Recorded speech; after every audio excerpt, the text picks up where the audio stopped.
हाँ जी, very good morning everyone. Maybe आप लोग कहें कि सर हम तो मॉर्निंग में नहीं देख रहे, हम तो इवनिंग में देख रहे हैं। बेटा कोई बात नहीं, आप हमसे तो पहली बार ही मिल रहे हैं ना। सर पीछे पहाड़ में आप बैठे हैं। बेटा मुझे लगा कि पहाड़ों से, ठंडक से आपसे क्लास लेते हैं। तो आज हम थोड़ा कहीं बाहर बैठे हैं तो बाहर से क्लास ले रहे थे। फाइनल अकाउंट्स में मुझे नहीं पता आप कितना प्रैक्टिस कर रहे हैं, क्योंकि मैंने अपनी तरफ से आपको बहुत प्रैक्टिस कराई है, बहुत कराई है, ये आप मानेंगे।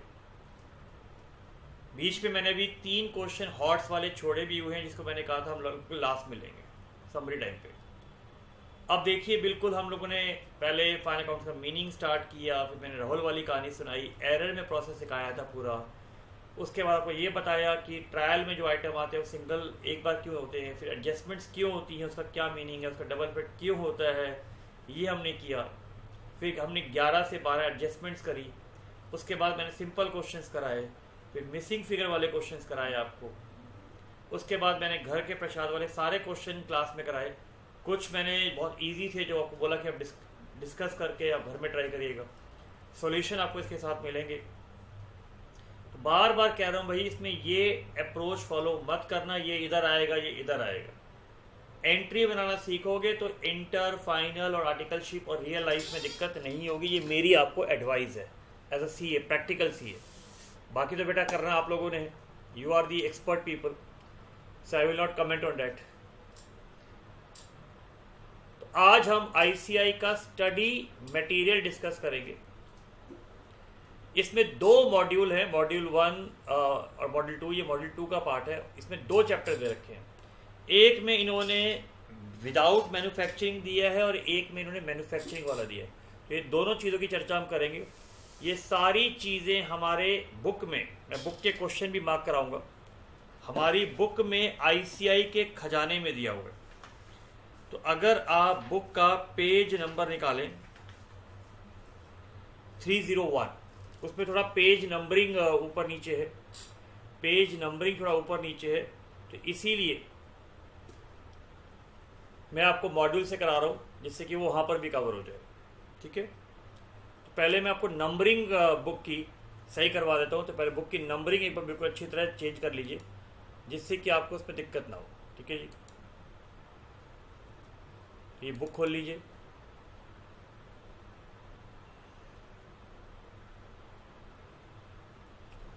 लीजिए बुक में आपको यहीं खोल के दिखा देता हूँ जी। लीजिए ये बुक खोल गई जी आपकी।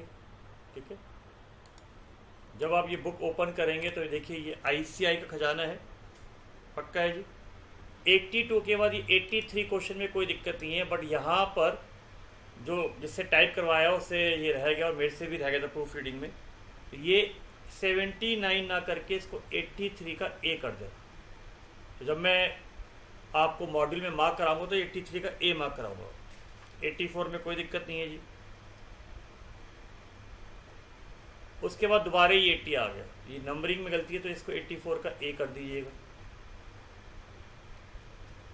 सिमिलरली ये हो जाएगा 84 का बी। और यही रीज़न है मैं आईसीआई के स्टडी मटेरियल से करवा रहा हूँ ये आपको। 84 का सी, फिर ये हो गया जी 84 का डी, और फिर ये हो गया जी 84 का ई।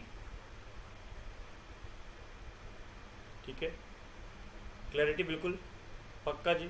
चलो, और ये क्वेश्चन बिल्कुल 84 की तरह ही है, इट इज सेम एज 84। तो ये नंबरिंग पेज की आई होप क्लियर हो गई है, कैसे करनी है लिख लीजिए अच्छी तरह। ठीक है, चल अब हम क्वेश्चंस पे आते हैं। तो आईसीआई का स्टडी मटेरियल जल्दी से ले आइए एक बार जरा अपने पास। ठीक है, इसमें एक एक आइटम, एक एक टर्म हम लोग डिस्कशन करेंगे। चल,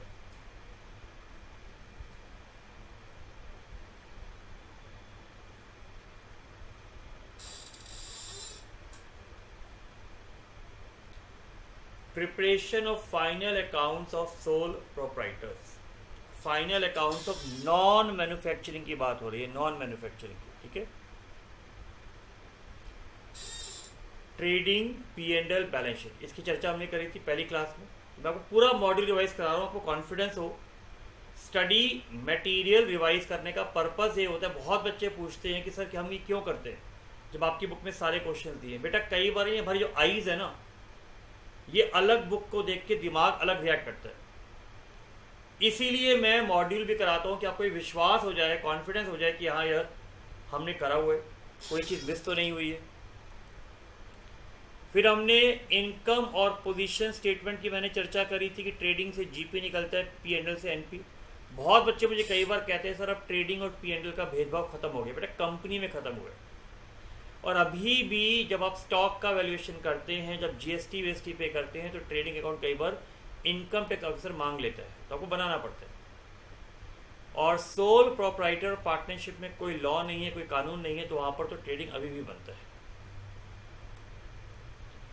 फिर हमने जीपी और एनपी की चर्चा करी थी आपके साथ। फिर इनकम और पोजीशन, P&L और बैलेंस शीट में क्या फ़र्क होता है। P&L में नेट प्रॉफिट आता है, बैलेंस शीट के अंदर प्रॉफिट नहीं है, फाइनेंशियल पोजीशन आती है। P&L फॉर द ईयर होता है, ये एज ऑन होता है। P&L पीरियोडिक स्टेटमेंट है, ये पॉइंट स्टेटमेंट है। फोर्थ फॉर्मेट, आप फॉर्मेट बना के आ जाइए, सफिशिएंट है, ठीक है। फाइनल अकाउंट्स बनाते हम क्या देखते हैं बताओ। फाइनल अकाउंट्स बनाते हम क्या क्या देखते हैं। ट्रायल बैलेंस चाहिए अपने को। ट्रायल बैलेंस में मुझे बताइए, मैंने कहानी ली थी कि 5 दोस्त ट्रेन में बैठे थे, उनके नाम क्या क्या थे बताओ। उनके नाम थे asset, liability, capital, expense, asset और रेवेन्यू। याद आ गया। उसमें से 2 दोस्त बीच में उतर जाते हैं, बीच के स्टेशन में उतर जाते हैं, ट्रायल बैलेंस के स्टेशन पे उतर जाते हैं। उनका नाम क्या था, रेवेन्यू और एक्सपेंस, जिनको हम नॉमिनल अकाउंट्स भी कहते हैं। उनके कास्ट, उनकी जात, उनकी भाषा नॉमिनल अकाउंट्स थी, वहाँ उतर जाते हैं। इसका मतलब सबसे पहले तो आप कैपिटल और रेवेन्यू आइटम में डिस्टिंक्शन करते हो। रेवेन्यू आइटम आते हैं ट्रेडिंग और P&L में, कैपिटल आते हैं बैलेंस शीट में। याद आ गया था। उसके बाद आप रियल, नॉमिनल, पर्सनल में डिस्टिंक्शन करते हैं। नॉमिनल अकाउंट ट्रेडिंग और पर्सनल में आते हैं क्योंकि वो हर साल के होते हैं, इसलिए नॉमिनल अकाउंट हम क्लोज कर देते हैं। क्लोज का मतलब उसका BD/CD नहीं होता।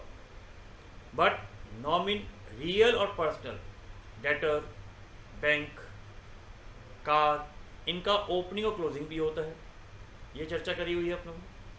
तो आपने अकाउंट्स अलग अलग कर दिए, पर्सनल इनकम अलग कर दी। पर्सनल इनकम कैपिटल अकाउंट में जाती है। हमने इनकम टैक्स की बात करी थी, हमने लाइफ इंश्योरेंस की बात की थी, ठीक है। इसलिए मैंने आपको ये चीज़ भी दिखा दी, चलिए बता दिया आपको। फिर P&L और बैलेंस शीट में क्या रिलेशन होता है। P&L का प्रॉफिट बैलेंस शीट के कैपिटल अकाउंट में ऐड होता है। तो इसलिए जब आप पढ़ें तो आपको समझ में आना चाहिए कि भैया हमने कोई चीज़ छोड़ी नहीं है। मैचिंग प्रिंसिपल क्या होता है बताओ। क्या हमने कभी एडवांस इनकम को इस ईयर के P&L में दिखाया? नहीं, हम माइनस करके अगले साल में दिखाते हैं। बिकॉज मैचिंग प्रिंसिपल कहता है इस साल का रेवेन्यू इसी साल की इनकम से, इस साल का रेवेन्यू इसी साल के एक्सपेंस से माइनस होना चाहिए। ये पार्ट क्लैरिटी आ गई, इसलिए फॉर द ईयर लिखा होता है। ट्रेडिंग अकाउंट की चर्चा हमने करी है, OPD minus closing stock. Opening inventory purchase और return on the debit side, OPD, आपको याद है। Sunny Leone, cute girl, direct expense का लिखा हुआ है। GP कब होता है, लॉस कब होता है, ये लिखा हुआ है। क्लैरिटी पक्का। उसके बाद उन्होंने ट्रेडिंग अकाउंट के सारे आइटम की डिस्क्रिप्शन, एक्सप्लेनेशन दिया हुआ है, जो हमने पहले ही करा हुआ है, ठीक है। क्लोजिंग स्टॉक अगर ट्रायल में होता तो कहाँ जाता है, बैलेंस शीट में, ये कराए हुए। और उसको क्या कहते हैं, एडजस्टेड परचेज, कराए हुए ना मैंने आपको ये चीज़, बोलो हाँ या नो, ये हमने करा हुआ है। चलो फिर हमने स्टॉक की वैल्यूएशन कॉस्ट या NRV विचेवर इज लोअर पे करा हुआ है। आइए इलस्ट्रेशन 1 पे आते हैं। सर क्या ये इलस्ट्रेशन 1 हमारी बुक में दिया हुआ है? यस बेटा बिल्कुल दिया हुआ है। हमारी बुक में ये सेम क्वेश्चन नंबर 5 है। हमारी बुक में ये सेम क्वेश्चन नंबर 5 है। तो अगर आपको देखना हो तो आप बुक में क्वेश्चन नंबर 5 निकाल लीजिए, ठीक है।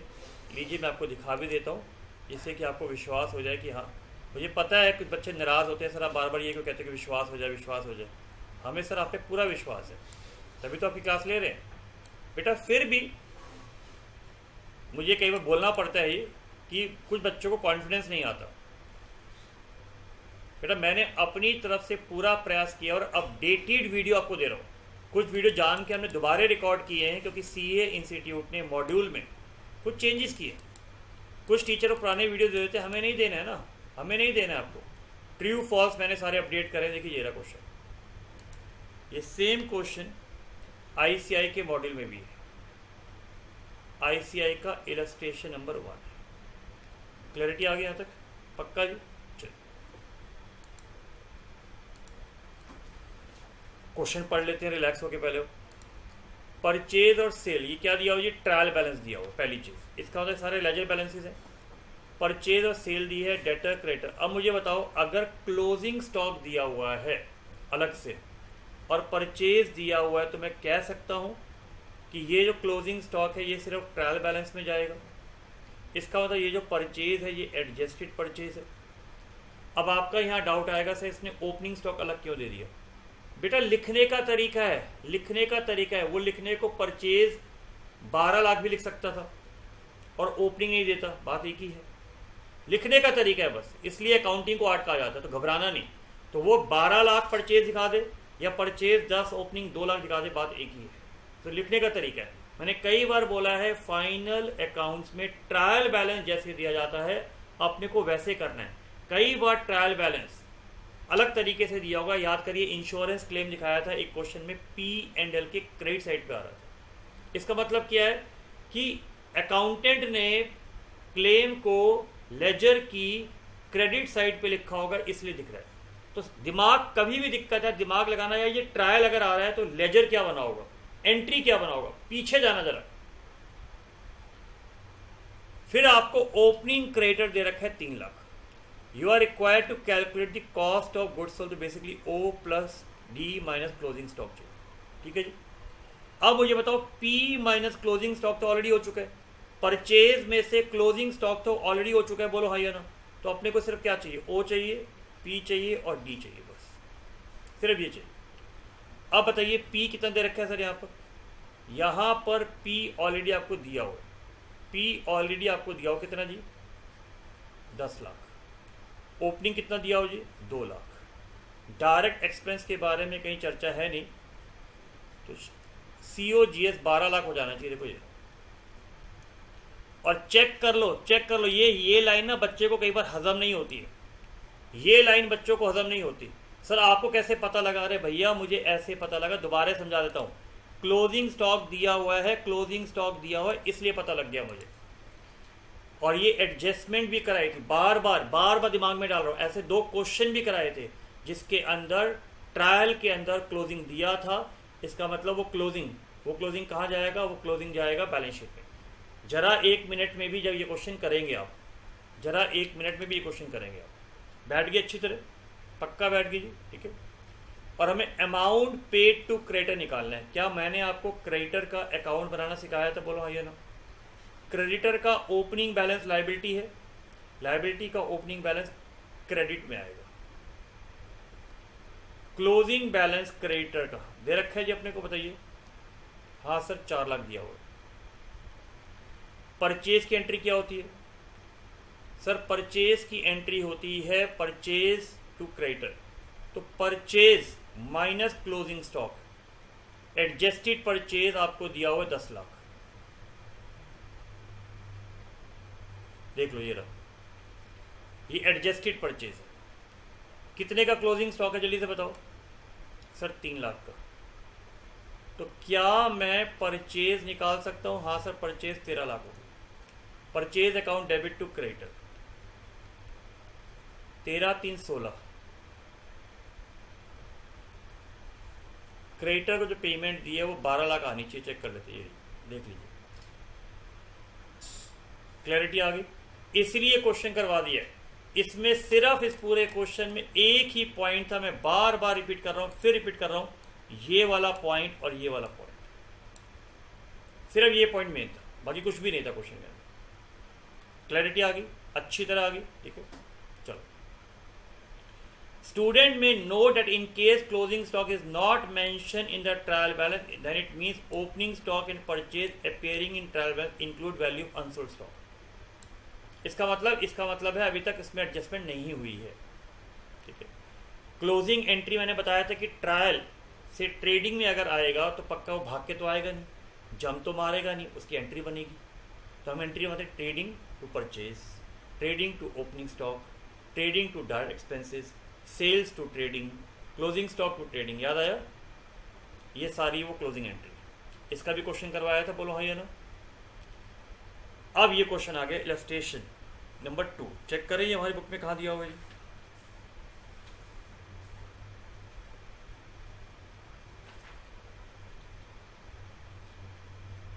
आइए, ठीक है। ये सिंपल डायरेक्ट क्वेश्चन था, तो ये मैंने बुक में नहीं दिया था। इसमें सिंपल सी क्लोजिंग एंट्री थी, इसलिए मैंने नहीं दिया। Trading to opening stock, trading to purchase, trading carriage inward, trading to wages, sales to trading, return inward. आप देखो माइनस होता है। बेसिकली जो भी डेबिट वाले हैं, परचेज भी डेबिट में आता है तो एंट्री क्या बनती है बताओ? जो भी डेबिट वाले हैं, परचेज भी डेबिट में आता है, एंट्री क्या बनती है? Trading to purchase, trading to return inwards, return outward to trading, closing stock to trading. ये लीजिए, ये ट्रेडिंग बना दिया उन्होंने, ये एंट्री देखो, रिलैक्स होकर देखो, ठीक है। देख लो सर आपने ये वाली एंट्री गलत बताई है। बेटा वो ट्रेडिंग, मैंने ट्रेडिंग की बता दी है, मैंने वो ट्रेडिंग की बता दी है। आप ट्रेडिंग से एडजस्ट कर लीजिए, या क्योंकि रिटर्न आउटवर्ड किस में से माइनस होता है परचेज में से। इसका मतलब क्या है? परचेज कम हो जाएगी, बोलो हाँ या ना। अगर परचेज कम होगी, decrease in purchase is what? Credit. तो ये एंट्री सेल की रिवर्स कर दो बेटा। क्लैरिटी? सर ये जनरल प्रॉपर क्या होता है?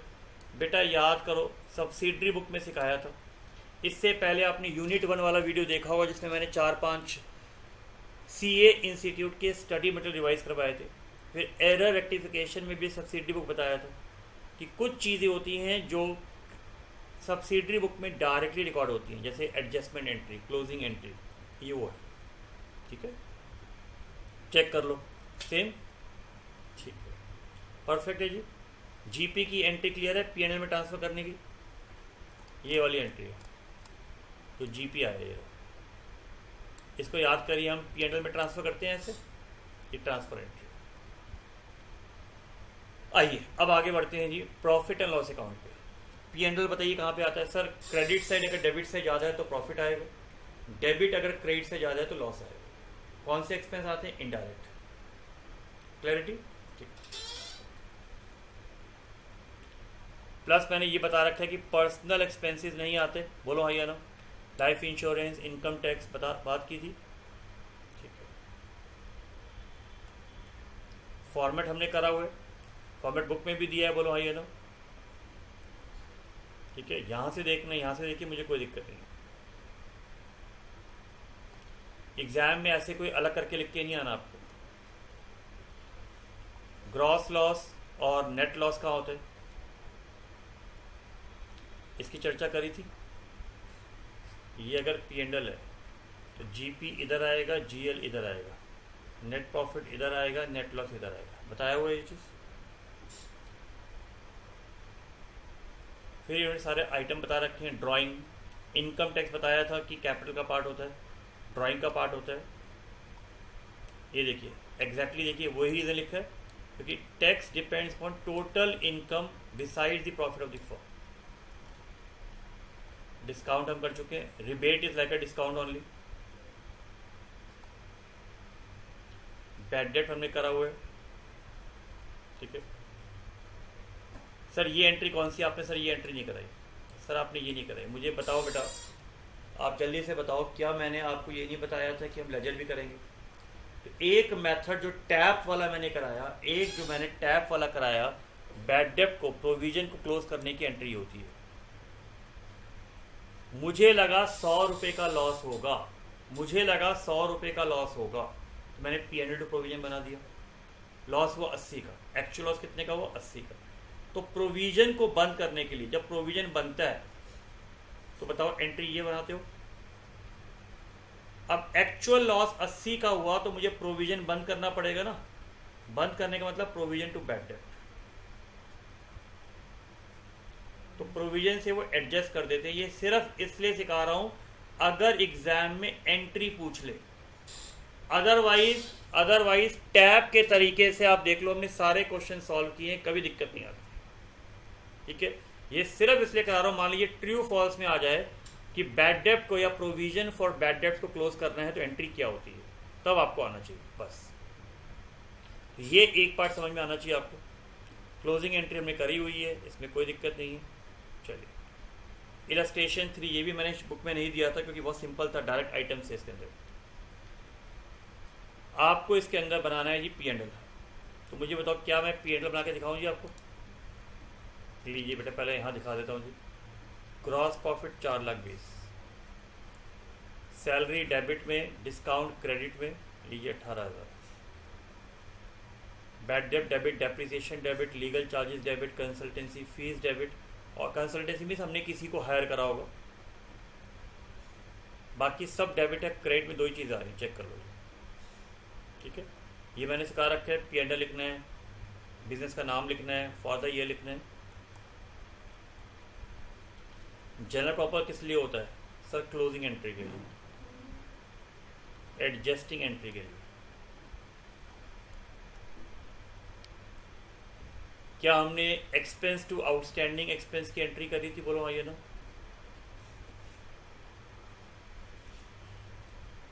तो ये सब करा हुआ है। फिर मैंने इनकम भी कराई थी, आउटस्टैंडिंग इनकम, जिसको हम एक्रूड इनकम कहते हैं।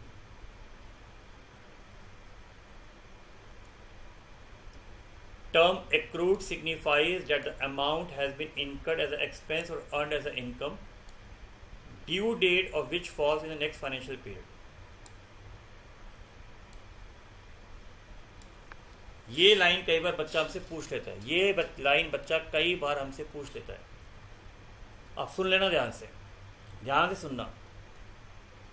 आपके पेरेंट्स ने, मैंने अपने ड्राइवर का एग्जाम्पल लिया था, मैंने अपने ड्राइवर को सैलरी देनी थी, फरवरी तक उसने काम किया, मार्च में वो बिना पैसे लिए चला गया। तो मेरे लिए काम कर दिया, डेट निकल गई, बोलो हाँ या नो। काम कर दिया, डेट निकल गई, बोलो हाँ या नो। यस सर, उसे कहते हैं आउटस्टैंडिंग एक्सपेंस और उसके लिए आउटस्टैंडिंग इनकम। लेकिन अगर डिवेंचर्स हैं, इससे पहले आपने कंपनी वाला चैप्टर करा होगा, डिवेंचर्स है। अब डिवेंचर की या बैंकों में फिक्स डिपॉजिट की तो इंटरेस्ट की डेट फिक्स है, बोलो हाँ या नो। मान लीजिए बैंक ने कहा जी हम तो 30 सितंबर को इंटरेस्ट देंगे, 30 सितंबर को, एग्रीड। तो हम 30 सितंबर को देते हैं और हम 31 मार्च को देते हैं। सुनना ध्यान से, 30 सितंबर और 31 मार्च को देते हैं। तो ड्यू डेट क्या होगी? 31 मार्च और 30 सितंबर। आप अगस्त में बैंक में गए कि भैया जी मुझे तो एफडी तोड़नी है, आप अगस्त में गए हो, तो इंटरेस्ट कब तक का मिला होगा? मार्च तक का। अप्रैल, मई, जून, जुलाई, अगस्त, 5 महीने का इंटरेस्ट मिल गया। कब देगा बैंक इंटरेस्ट? सितंबर में। तो क्या बैंक ये बोलेगा भाई रुक जा, भाई रुक जा, थाम में रुक जा, सितंबर में इंटरेस्ट दूंगा, नहीं तो तुम्हें 5 महीने का इंटरेस्ट नहीं मिलेगा। क्यों भाई? माना ड्यू डेट बाद में आएगी, माना ड्यू डेट बाद में आएगी भाई, 5 महीने तुमने मेरा पैसा इस्तेमाल तो कर लिया, जुलाई, अप्रैल, मई, जून, जुलाई, अगस्त, 5 महीने का, और एफडी तोड़ने का राइट मुझे बीच में है। तो आप मेरी एफडी तोड़ो, मुझे 5 महीने का पैसा दो। उसे कहते हैं एक्रूड, उसे कहते हैं accrued. Term accrued, due date of payment which falls in the next period. लेकिन ये हो गया एक्रूड एंड नॉट ड्यू। जो मैंने एफडी वाला एग्जांपल है उसे कहते हैं एक्रूड एंड नॉट ड्यू। ये कंपनी में बहुत काम आएगा आपको जब आप इंटर में जाएंगे।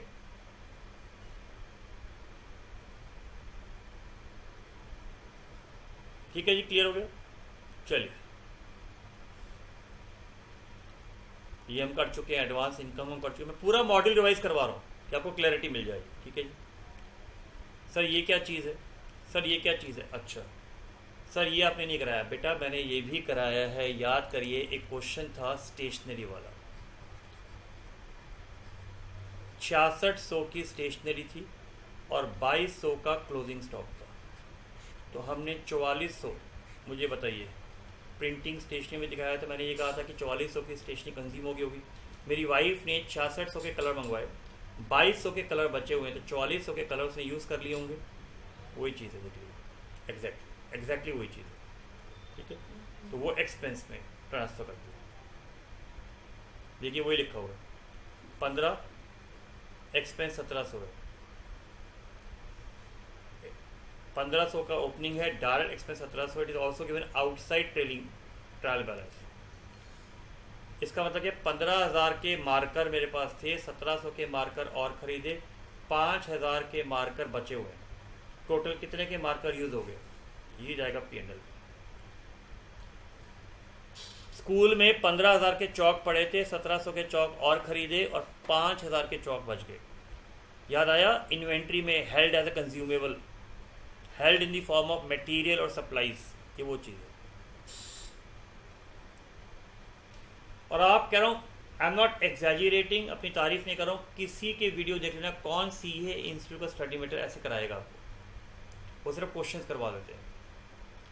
इलस्ट्रेशन नंबर 4, सर ये हमारी बुक में क्वेश्चन नंबर 83 है, ये हमारी बुक में क्वेश्चन नंबर 83 है, ये लो जी दिखा देता हूँ।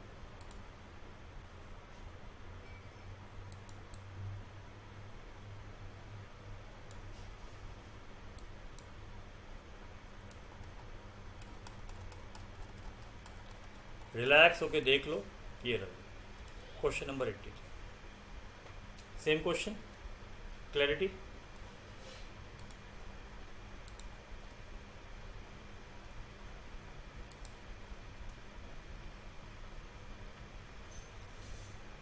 क्या बनाना है जी P&L में? भैया मैंने तो आपको कभी ये चीज़ें नहीं सिखाई, हमने तो सिंपल सिखाया है, और एग्ज़ाम में भी हम ऐसे कर सकते हैं।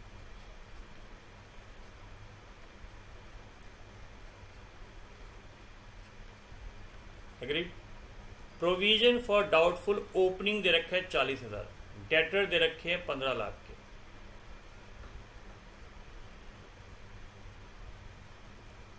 ठीक है, 15 लाख के डेटर दे रखे हैं। बैड डेब्ट्स टोटल कितने बैड डेब्ट्स हैं जी? टोटल बैड डेब्ट्स टोटल हैं जी 1 लाख के, 1 लाख के बैड डेब्ट्स टोटल है,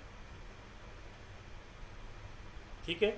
जब साइलेंट है मैंने क्या कहा था, उसको हम क्या मानते हैं, एडिशनल बैड डेब्ट मानते हैं। नीचे असम्पशन दो, ये एडिशनल बैड डेब्ट्स हो गए, एग्रीड। कितना प्रोविजन है? 5%, 1 लाख के बैड डेब्ट्स।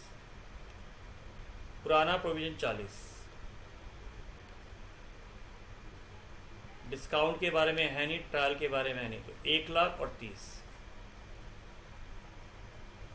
लीजिए। अकाउंट से करना है, लीजिए अकाउंट से करो, ठीक है, अकाउंट से करना है। मुझे बताओ प्रोविजन की एंट्री क्या होती है?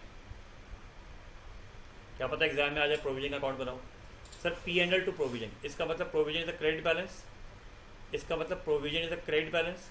बोलो हाई ना? हाँ sir, credit balance. Closing balance कितना आया जी?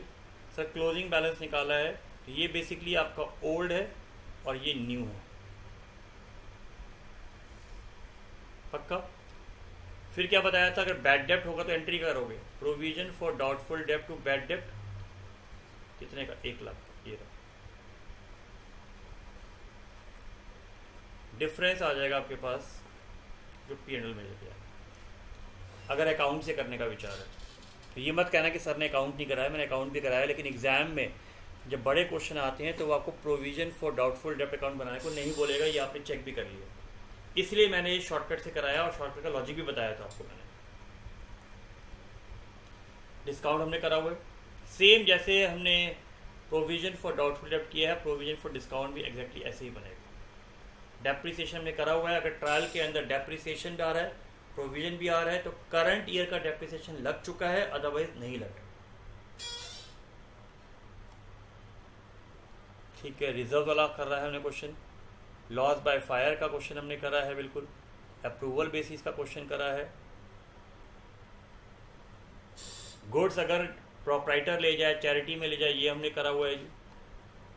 कमीशन हमने करा हुआ है बिफोर आफ्टर, प्लस मैंने ये भी सिखाया था कि कमीशन का ये फॉर्मूला बनता कैसे है।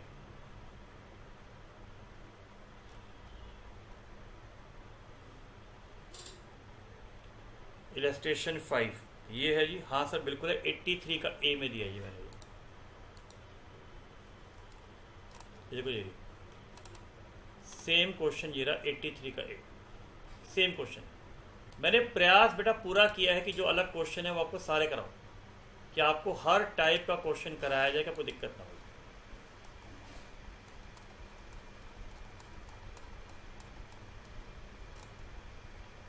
ये है ये, मार्क कर लेते हैं क्वेश्चन को, 83 का ए। इसकी पेजेस की जो नंबरिंग गलती है वो वाला पार्ट है। क्या बनाना है पहले ये, आपको क्लोजिंग एंट्री बनानी है और ट्रेडिंग और पी&एल, ठीक है जी। इन्वेंट्री का बताओ जी, कौन सी इन्वेंट्री है सर जी? ओपनिंग होगी sir, trading to inventory, clear. इनकी एंट्री क्या बनेगी बताऊंगा जी अभी। Trading to purchase, trading to wages, P and L to salary, P and L to discount allowed, discount receive to P and L to sundry expenses, sales to P and L. इनकी entry क्या बनेगी बताऊंगा जी।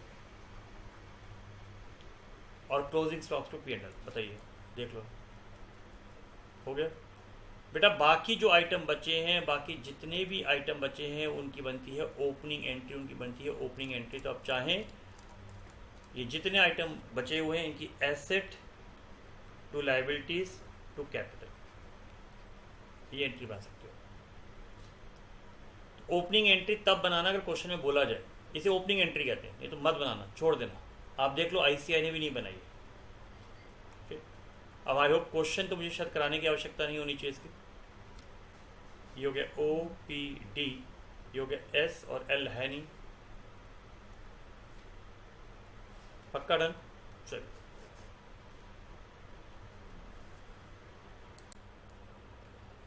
चलिए, हमने ट्रेडिंग पी&एल सब कर लिया। अब आते हैं बैलेंस शीट पे।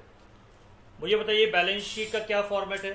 सर कंपनी में फॉर्मेट अलग होता है, ये हम कंपनी का नहीं कर रहे, सोल प्रोप्राइटर का कर रहे हैं, ध्यान रखिएगा। तो वो टी शेप में ही बनेगा, ठीक है, टी शेप में बनेगा, हॉरिजॉन्टल फॉर्म में बनेगा। एसेट्स लायबिलिटीज, एसेट्स दो तरीके के बनेंगे, fix asset, current assets, long term liability, short term liability. तो जब आप एसेट्स को अरेंज करते हो, एक होता है फिक्स्ड और करंट, आप रिवर्स कर दो करंट और फिक्स। तो बैलेंस शीट को बनाने के दो तरीके होते हैं। अब कार ऊपर लिख दो, कैश नीचे लिख दो, कैश ऊपर लिख दो, कार नीचे। तो जब कार ऊपर लिखते हो, कैश नीचे, कार परमानेंट है, बोलो हाँ या नो, उसे कहते हैं परमानेंस ऑर्डर। ये थ्योरी हमारी बुक में भी दे रखी है। जब कैश ऊपर लिखते हो उसे कहते हैं लिक्विडिटी ऑर्डर। तो बैलेंस शीट को बनाने के पॉइंट स्टेटमेंट है, एज ऑन एज एट बनती है, ये बता रखा है मैंने आपको। अरेंजमेंट बताया था ना मैंने, अरेंजमेंट, ठीक है, ये थ्योरी का पार्ट है, थ्योरी का पार्ट है, थ्योरी का पार्ट है, ठीक है। एक हो गया लिक्विडिटी अप्रोच, जिसमें कैश पहले आता है और लास्ट में आता है फिक्स एसेट, जिसमें करंट एसेट पहले आते हैं। एक होता है परमानेंस ऑर्डर, इसमें फिक्स एसेट पहले आते हैं और करंट एसेट बाद में आते हैं। क्लैरिटी देख लीजिए। ऐसी लायबिलिटीज को पहले लॉन्ग टर्म, फिर शॉर्ट टर्म, या शॉर्ट टर्म और लॉन्ग टर्म। कोई लॉ नहीं है, कोई कानून नहीं है, तो वो आपकी मर्जी है। क्लैरिटी यहाँ तक ठीक है। एसेट्स की क्लासिफिकेशन कई बार बता चुका हूँ, तो इसमें दिक्कत नहीं है अपने को।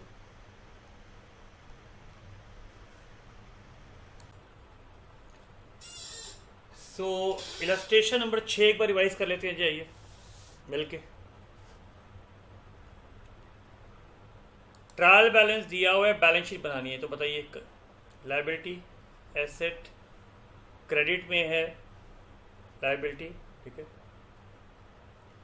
Loan from liability, asset asset asset asset liability, advance to supplier, advance हमने दिया है तो हमारे लिए एसेट है जी। नेट प्रॉफिट कैपिटल में ऐड हो जाएगा, ड्राइंग कैपिटल में से minus.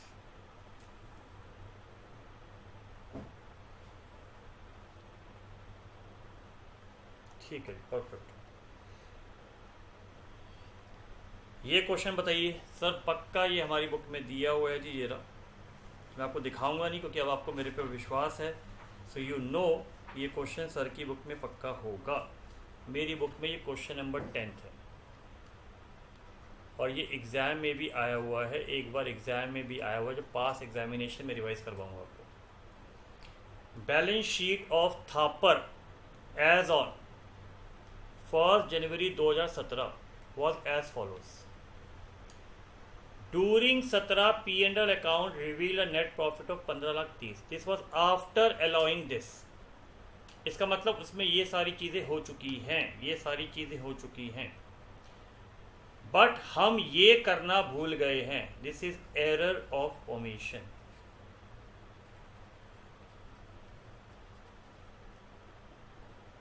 His current asset and current liabilities दिया हुआ है। During the year 6 lakh was withdrawn for domestic use. ठीक है, बैलेंस शीट बनाए। तो सबसे पहले बैलेंस शीट से पहले मुझे बताओ, एक एक करके चलते हैं।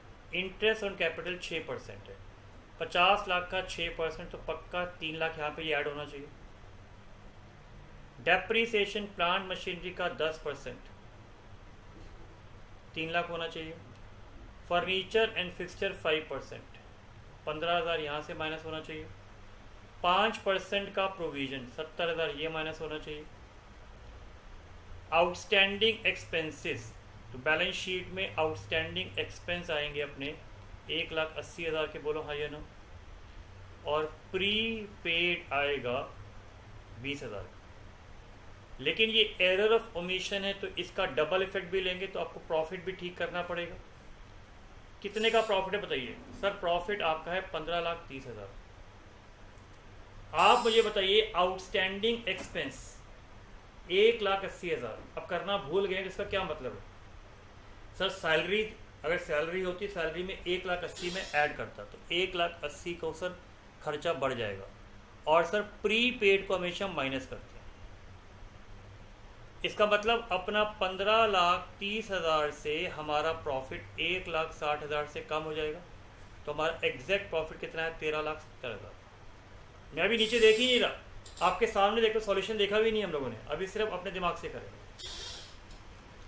ये सारी चीज़ें बैलेंस शीट में आ जाएंगी। 13,70,000 पक्का कहाँ जाएगा जी? प्रॉफिट में ऐड हो जाएगा। साथ में ड्राइंग है, -6 लाख की ड्राइंग। अब देखते हैं प्रॉफिट, बिल्कुल ठीक सर।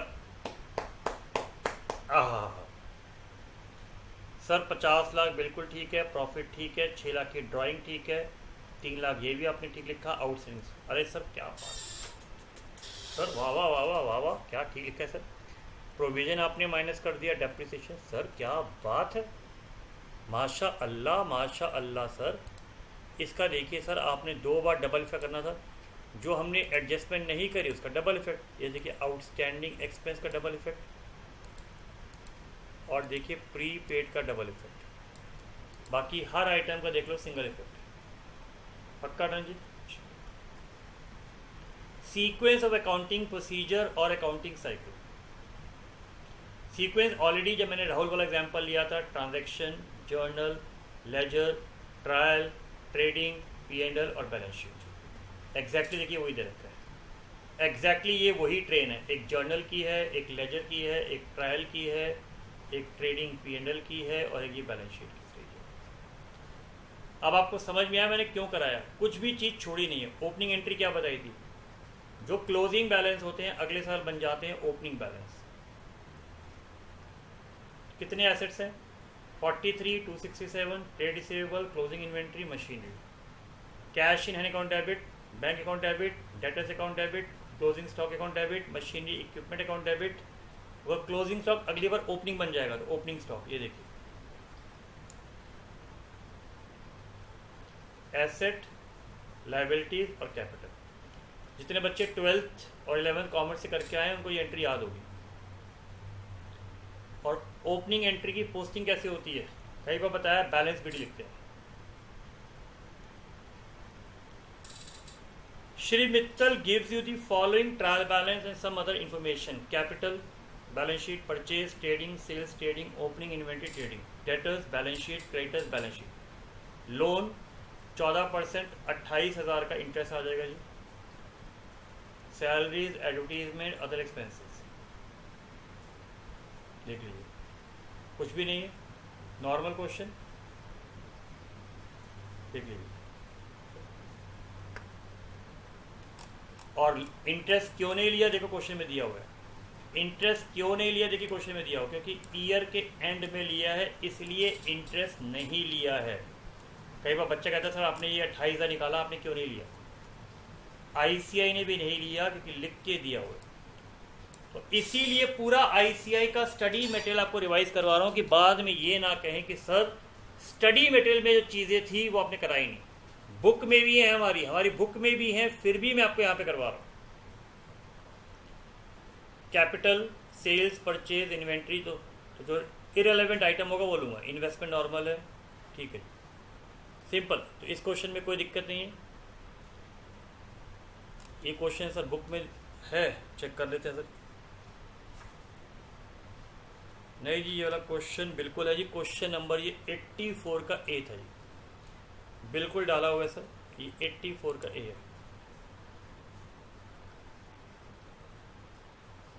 84 का ए, ये भी हमारी बुक में है। वी हैव ट्राइड कि भाई मैं सारी चीज़ें आपको दूँ, कुछ भी छोड़ूँ नहीं। बैलेंस शीट दे रखी है और ये ओपनिंग एंट्री वाला क्वेश्चन है, तो ये शायद मैंने नहीं दिया होगा, बहुत सिंपल सा स्टेटमेंट। नहीं, ये भी दिया है।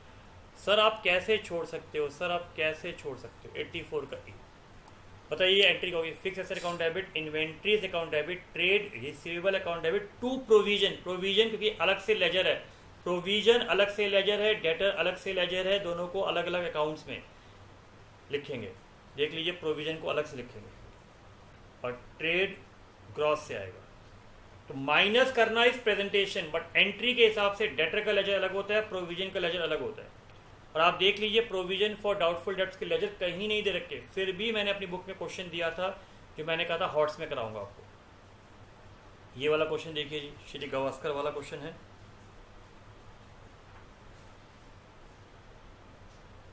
नहीं, ये सिंपल क्वेश्चन तो नहीं दिया होगा मैंने। हाँ, ये नहीं दिया जी मैंने, ठीक है। तो ये स्ट्रेट फॉरवर्ड क्वेश्चन तो ये नहीं दिया। हाँ, अरे सर आप कैसे छोड़ सकते हो, सर आप कैसे, सर आप ना मस्ती लेते हो सर हमसे, सर आप सारी हमसे मस्ती लेते हो। सर ये क्वेश्चन ये रहा, ये क्वेश्चन जी बिल्कुल सिमिलर टाइप का क्वेश्चन है जी, बिल्कुल सिमिलर टाइप का क्वेश्चन है। ये सेम क्वेश्चन की सिर्फ वैल्यूज़ चेंज है। सेम क्वेश्चन नंबर 85 है और जो बिल्कुल सेम है और 84, सिर्फ वैल्यूज़ चेंज है, सिर्फ वैल्यूज़ चेंज है। तो इसको मैं बिल्कुल कहूँगा, मुझे पता है इसमें बच्चे जनरली 2 या 3 एडजस्टमेंट्स मेरे से हमेशा पूछते हैं। बताओ कैश में कोई दिक्कत, बैंक में, डेटर में, स्टॉक में, फर्नीचर, ऑफिस, नहीं सर। बिल्डिंग, मोटर कार, अभी सिर्फ ट्रायल की बात कर रहे हैं। प्रोविजन फॉर डाउटफुल डेब्ट ओपनिंग है, परचेज माइनस रिटर्न आ जाएगा, sale minus return, salaries, rent to go down, interest और लोन दिया हुआ है, इसको अभी देख लेंगे। तो एक पॉइंट ये हो सकता है, डिस्काउंट सिंपल है, फ्रेट, स्टेशनरी, इंश्योरेंस, प्रीमियम हो सकता है एडवांस आ जाए, बैड डेब्ट ट्रायल वाला हो गया, प्रोविजन पुराने वाला हो गया। Prepare trading and P&L, building use for business 5%, तो बिल्डिंग पे 5% का डेप्रीसिएशन लगा देंगे जी। बिल्डिंग पे 5% का डेप्रीसिएशन, 6 लाख का 5% कितना आएगा जी, 30,000।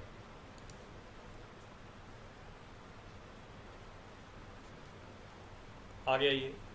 Furniture fixture by 10%, furniture fixture by 10%, 1 steel table purchase during the year 14,000 was sold at the same price. आपने टेबल खरीदी तो एंट्री बनी फर्नीचर टू कैश, हमने उसी साल उसको सेम प्राइस पे बेच दिया, बट सेल को हमने गलती से सेल अकाउंट में डाल दिया। तो मुझे बताइए, कैश टू फर्नीचर करना था, आपने ये कर दिया, क्या करोगे। और wrongly credited to sale account. Entry बननी थी कैश टू फर्नीचर, आपने कर दिया कैश टू सेल, तो एंट्री क्या बनाओगे सर? एंट्री बनाओगे सर सेल टू फर्नीचर, बोलो हाँ या ना। तो 14,000 का फर्नीचर हम माइनस करेंगे और सेल में से माइनस करेंगे 14,000।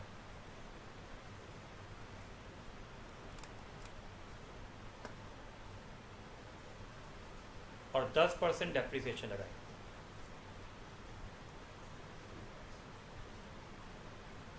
ऑफिस इक्विपमेंट बाय 15%, 15%, तो 24,000 का डेप्रिसिएशन लग गया। हमने टाइपराइटर खरीदा 40,000 का, एंट्री थी टाइपराइटर टू कैश, हमने कर दिया परचेज टू कैश, तो टाइपराइटर टू परचेज माइनस 40,000। और मुझे बताइए क्या ऐसे क्वेश्चन हम ऑलरेडी कर नहीं चुके हैं? इसका 15% डेप्रिसिएशन भी लगाएंगे। Motor car by 20%, closing stock दिया हुआ 2 months rent for godown is outstanding, godown rent ये रहा। अगर 2 महीने का गोडाउन रेंट आउटस्टैंडिंग है तो ये कितने महीने का होगा? 10 महीने का होगा, तो 5500 1 महीने का, तो 2 महीने का 1100 इज आउटस्टैंडिंग। 12% का लोन है, 1 मई को लिया है, आपको 31 मार्च तक बनाना है, तो 10 महीने का इंटरेस्ट निकलेगा। 12% 36,000, 30,000, 30 में से 27 दे चुके हैं। 3,000 का इंटरेस्ट इज आउटस्टैंडिंग, 3,000 का इंटरेस्ट इज आउटस्टैंडिंग। रिजर्व 5% है, ये direct question. Debtor debtor debtor debtor debtor debtor 5%, 5 × 40, 43,000 का न्यू प्रोविजन है, और पुराना है 30। 43 माइनस 30, 30,000 आएगा। अभी सब चेक भी कराऊंगा। इंश्योरेंस प्रीमियम कितना था प्रीमियम भाई? 55,000 था।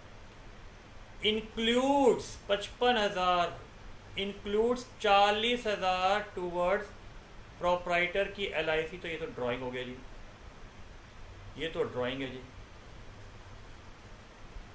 बैलेंस इज फ्रॉम 15 महीने का है, तो 15,000 था, ये 15 महीने का है, 3 महीने का एडवांस हो गया, तो 3,000 का एडवांस।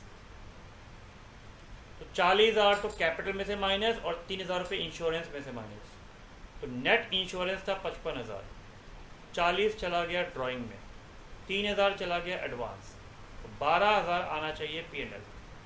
चेक करा दो, चलो धीरे धीरे करते हैं। ओपनिंग पे आते हैं। पहले 40 का टाइपराइटर माइनस किया था, देख लो ये रहा परचेज में से, ठीक है।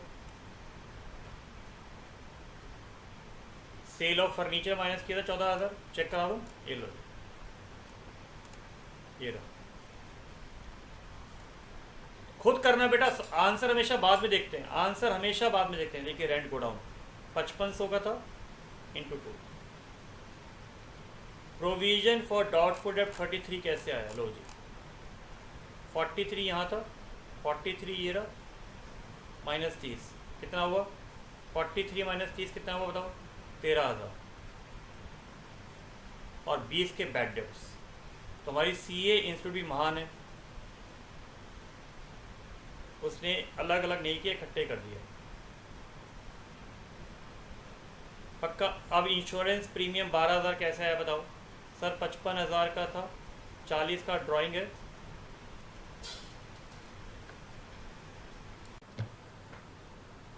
सो आई होप आपको ये आइडिया हो गया है कि क्यों आया। प्लस 3,000 रुपये का एडवांस था, बोलिए हाँ या ना? पक्का डन। ये इंटरेस्ट बताओ कहाँ से आया, जल्दी से बताओ इंटरेस्ट कहाँ से आया? सर ये रहा। सर अब तो हम आपके स्टूडेंट हैं, हमें पता है सर, ये रहा सर, हमें पता है 3,000 रुपये का इंटरेस्ट। इंटरेस्ट सर हमें पता है सर, ये रहा 6,000। सर आपने गलती की सर, इस बार गलती है तो गलती है तो गलती है तो गलती है। कहाँ से गलती है बेटा, देखते हैं। सर मई में था, सर मई में था, तो आप 11 महीने का इंटरेस्ट लोगे ना सर?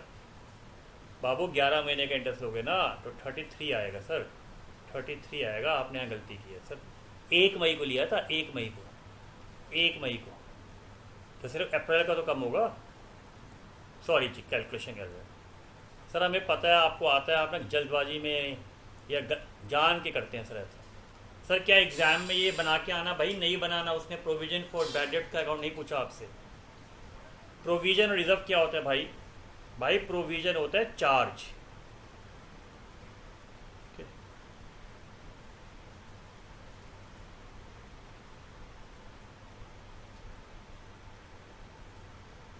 P&L, ठीक है जी। प्रोविजन है P&L,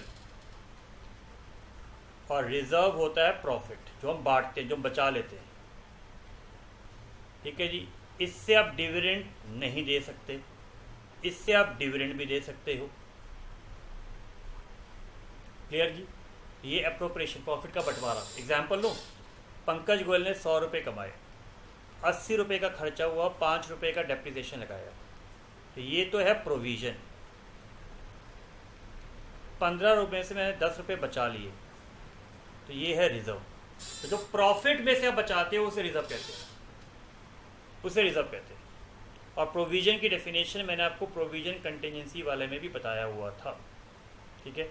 ये क्वेश्चन हमारी बुक में ऑलरेडी दिया हुआ है, इसलिए मैं इसको दोबारा नहीं करूँगा। ये हमारी बुक में दिया हुआ है जी, 84 का डी, ठीक है जी। मुझे शायद कराने की आवश्यकता नहीं है। रिजर्व क्या होता है? प्रॉफिट, ठीक है जी। फिर जो प्रोविजन भी नहीं है और रिजर्व भी नहीं है, देखो ये तो एक्सपेंस है। प्रोविजन क्या होता है? एस्टीमेटेड एक्सपेंस, ये तो एक्चुअल एक्सपेंस है। प्रपोज डिविडेंड अभी मान लीजिएगा, ये आप आगे इसमें कुछ ट्रीटमेंट चेंज हुई है अकाउंटिंग स्टैंडर्ड 4 की, आपको इंटर में बताई जाएगी। ये नहीं होता, इसलिए प्रपोज डिविडेंड बार बार कह रहा हूँ, मान लेना। नहीं सर हम नहीं मानेंगे, आपको बताना पड़ेगा। टैक्स लायबिलिटी बेटा अंदाजा होता है, प्रोविजन फॉर टैक्सेशन कहते हैं इसको हम लोग। समरी जरूरत ही नहीं करने की। फाइनेंशियल स्टेटमेंट की लिमिटेशन, ये थ्योरी वाले पार्ट में हम कवर करेंगे, बाद में सारी इकट्ठी चीज़ें कवर। ये मुझे ज़रूरत है, ऐसे कराया हुआ है, फिर भी बताता हूँ। डेबिट का मतलब क्या होता है? Increase in asset, increase in expense. अगर इंश्योरेंस का प्री पेमेंट है तो एंट्री बनती है prepaid expense to expense, prepaid insurance to insurance. तो इंश्योरेंस अकाउंट में क्रेडिट में आएगा। सब मेरी बुक में दिया हुआ है और हमने जरा 1 मिनट में करा हुआ है। GP is the difference, GP is the difference between sales minus cost of sales. Payment to creditor, creditor account debit to cash to discount. Reduce the liability, reduce the asset and add a revenue. Customer return goods already charged to him. Return inward to debtor. Capital is the difference between income, asset minus liability.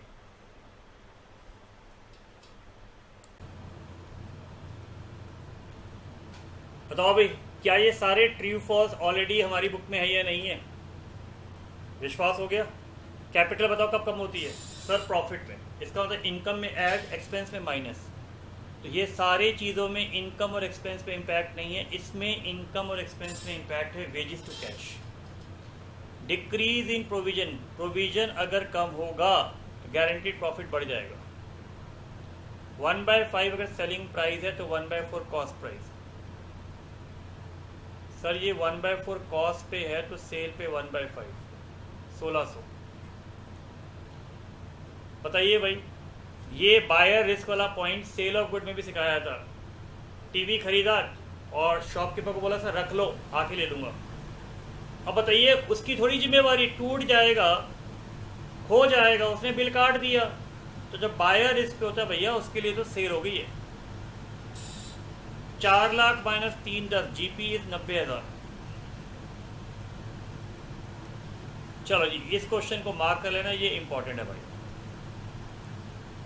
Important question है, बिल्कुल important है, ठीक है जी। पहले एक ठंडी सांस ले लो, भर लो, मैं भी वेट कर रहा हूँ जी। ठंडी सांस ले लो, ठंडी कोल्ड ड्रिंक पी लो, सब कुछ हो गया है तो आगे चलेंगे। चलो पक्का? चलिए आते आगे।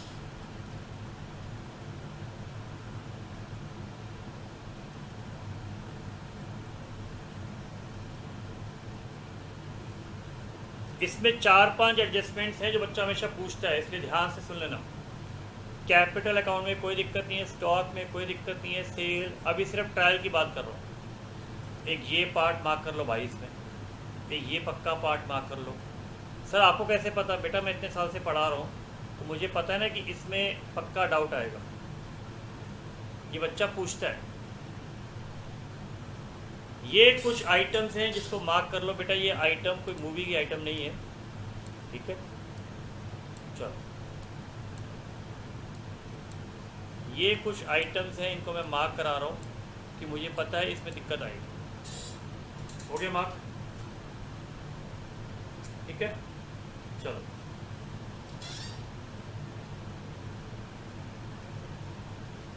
अब पहला पढ़ते हैं।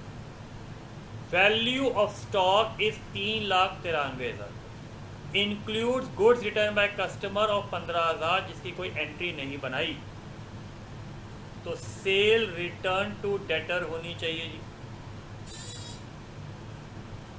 इसमें वो सामान भी है, सुन लेना, इसमें वो सामान भी है जिसकी एंट्री नहीं बनी। अब सुनना यहाँ से, क्या मेरा स्टॉक चेंज होगा? आपने मुझे 10 किताबें वापस करी, मेरे गोडाउन में आ गई, स्टॉक में काउंटिंग में 10 आ गई, स्टॉक की काउंटिंग में 10 आ गई, तो स्टॉक तो सही हुआ होगा, लेकिन सिर्फ हमने उसकी एंट्री नहीं बनाई। तो देख लीजिए स्टॉक, मैं साथ साथ सॉल्यूशन भी दिखाऊंगा जी आपको, साथ साथ आपको सॉल्यूशन भी दिखाऊंगा कि आपको क्लियर हो जाए। ये तो सिर्फ कहाँ चेंज है, सिर्फ कहाँ चेंज है, सिर्फ सेल रिटर्न्स के जो वैल्यू है वो अपने को देखना है।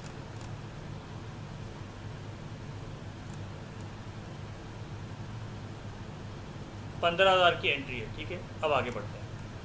तो सेल्स रिटर्न 43 ये रहा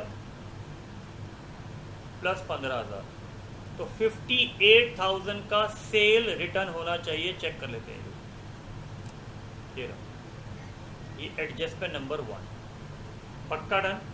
डेटर में से भी 100% माइनस होगा, डेटर का में से माइनस होगा, ये रहा।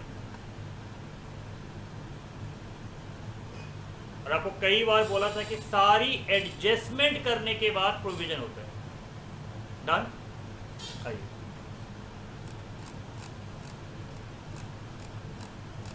अब आगे बढ़ते हैं, बहुत रिलैक्स होकर चलेंगे बेटा, जल्दी नहीं है। परचेज इंक्लूड फर्नीचर, तो परचेज में फर्नीचर भी इंक्लूड है, फर्नीचर टू परचेज। तो फर्नीचर पहले कितना था जी यहाँ पर? सर 9,000 का था,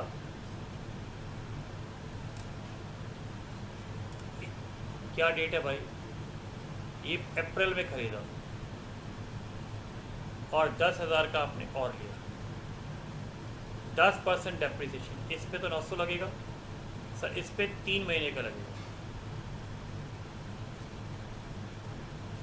9,000 और 250, 1150। चलिए फर्नीचर चेक करते हैं एक बार। ये डन, फर्नीचर ये लीजिए, पक्का डन। परचेज में से माइनस दिखा दो, ये रिलैक्स कंफर्टेबल।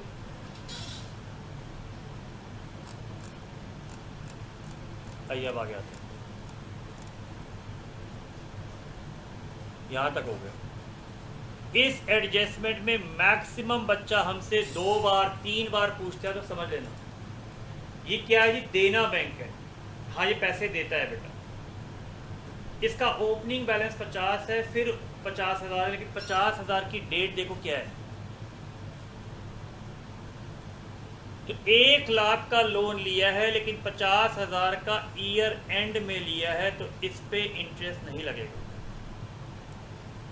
12% है जी, 12%। तो इस पे तो 6,000 लग जाएगा जी, इस पे नहीं लगेगा।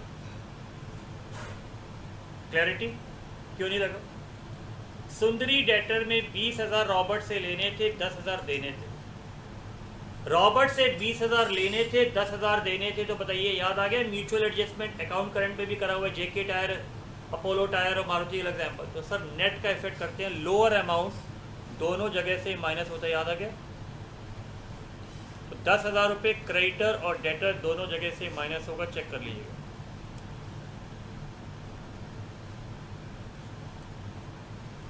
10,000 ये माइनस करके आए हुए और ये डेटर का 10,000 रुपये ये माइनस।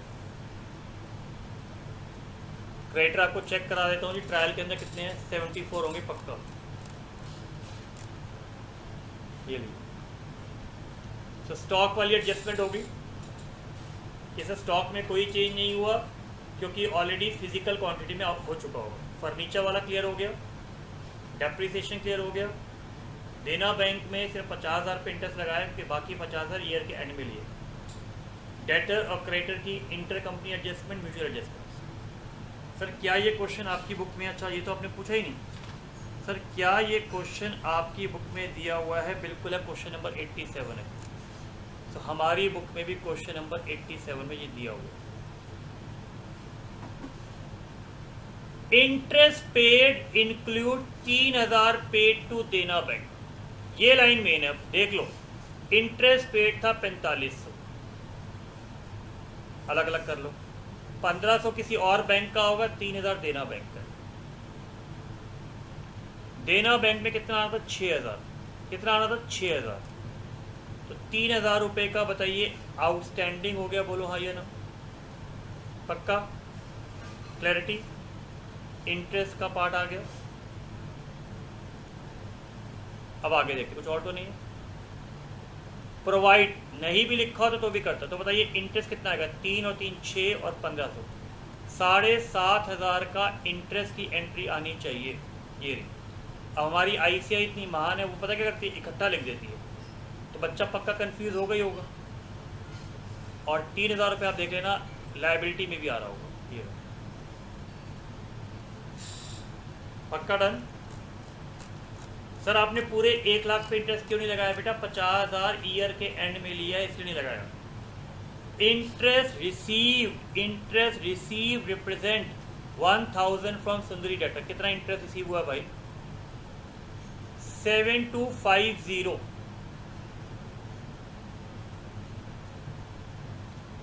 इसमें से 1,000 अलग कर दो, ठीक है जी, ये अलग कर दो। ये मैंने जीरो इसलिए हटाई है क्योंकि इसमें मिस्टेक थी, वो चेक कर लेते हैं, एक बार चेक कर लेते हैं। तो मुझे याद है इसमें मिस्टेक थी इंटरेस्ट के अंदर। ये देखिए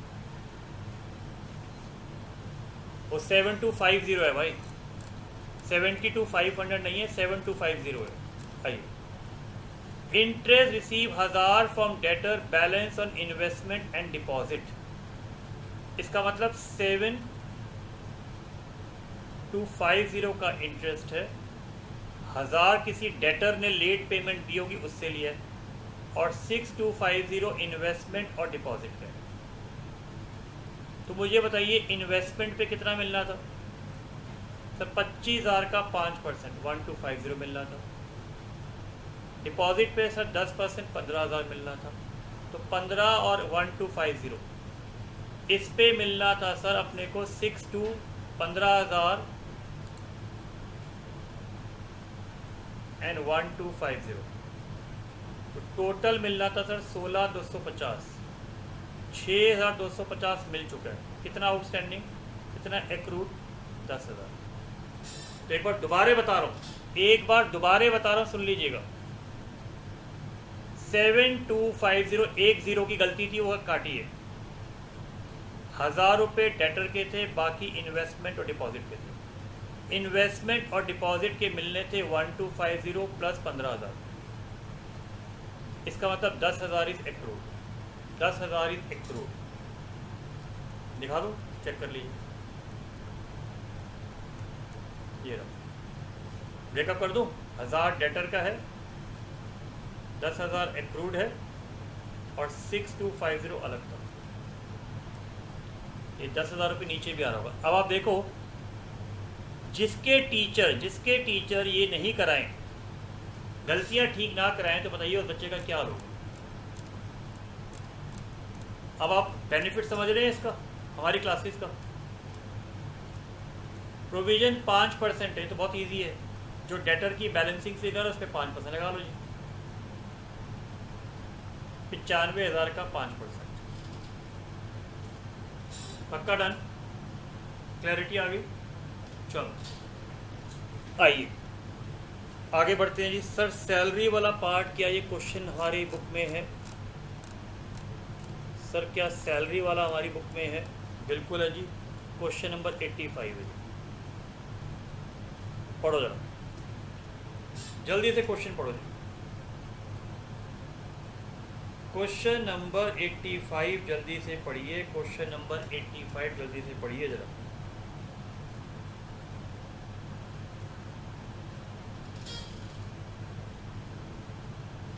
Sen Gupta and company employs a team of 8 workers who were paid 30,000 per month in each in the year ending 31st March 2015.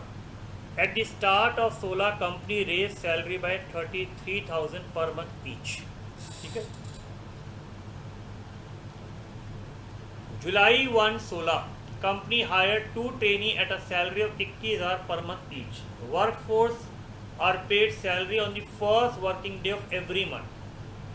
तो जनवरी की फरवरी में, फरवरी की मार्च में, मार्च की अप्रैल में। You are required to calculate amount of salary which would be charged to P&L for the year 31st December.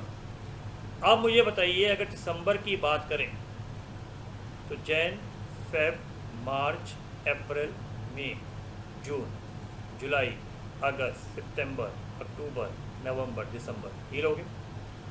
Charge का क्या मतलब होता है? सर चार्ज का मतलब चाहे पेमेंट हो चाहे नहीं हो, एक्चुअल सैलरी। पेमेंट से मतलब नहीं है, एक्चुअल कितनी थी, एक्चुअल कितनी थी।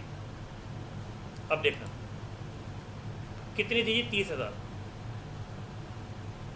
जनवरी से उनकी सैलरी 10% बढ़ गई, तो जनवरी में उनकी सैलरी कितनी होगी? 33,000 होगी। बोलो आइए ना, पक्का जी। 33, 33, 33, 33, 33, पक्का डन? ठीक है जी।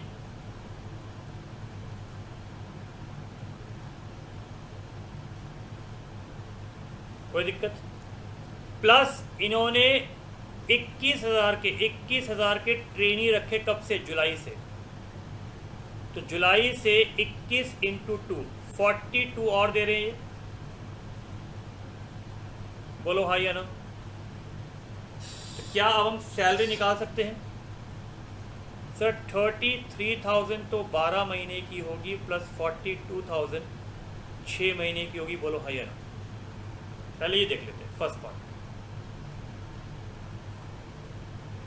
ये लो 33,000 इंटू 12, 21,000 इंटू 2, 42 इंटू 6। तो P&L वाला पार्ट क्लियर हो गया। ये बेटा एग्जाम में भी आया हुआ है। यस, ये नवंबर के एग्जाम में आया था, तो पास एग्जामिनेशन में दोबारा आएगा। अब बताओ अमाउंट एक्चुअली पेड 2016 में पेमेंट कितनी हुई? मुझे बताओ। जनवरी में पेमेंट करेंगे किसकी? दिसंबर की। फेब में पेमेंट होगी, मार्च में पेमेंट होगी, अप्रैल में होगी, मई में होगी, जून में होगी, जुलाई में होगी, अगस्त में होगी, सितंबर में होगी, अक्टूबर में होगी, नवंबर में, दिसंबर में। 33 फरवरी में जनवरी की पे करूंगा तो बढ़ी हुई सैलरी पे करूंगा। ये 33 तो पे होगा ही होगा, होगा ही होगा, होगा ही होगा, होगा ही होगा। फर्क कहाँ आया? सिर्फ जनवरी में। क्योंकि जनवरी में हमने कौन सी पे की है? जनवरी में हमने पे करी है दिसंबर की सैलरी, और दिसंबर में 10% इंक्रीमेंट नहीं मिला था। आपने जुलाई में लोगों को रखा 21,000 पे इंटू 2, 42, उसको पहली बार मिला होगा अगस्त में। तो नए ट्रेनी को आपने पहली पेमेंट अगस्त में दी होगी, फिर सितंबर में, फिर अक्टूबर में, फिर नवंबर में, फिर दिसंबर में। इसका मतलब अगर मैं पेमेंट की बात करूं तो 42,000 अपने 5 महीने का पे करा होगा, 33,000 11 महीने का, और 30,000 1 महीने का। चेक करवा दूं? चेक करवा दूं? लो जी, आइए क्या कहा था मैंने, बताओ जरा मुझे, जल्दी से बताओ। ठीक है, हमने जो सैलरी पे करी, जो हमने सैलरी पे करी 33,000, 11 महीने की पे करी, बोलो हाँ या नो, एग्री करते हो? फिर जो 2 नए ट्रेन रखे 21,000 इंटू 2, उनको 5 महीने की पे करी। अब इंक्रीमेंट देख लेते हैं।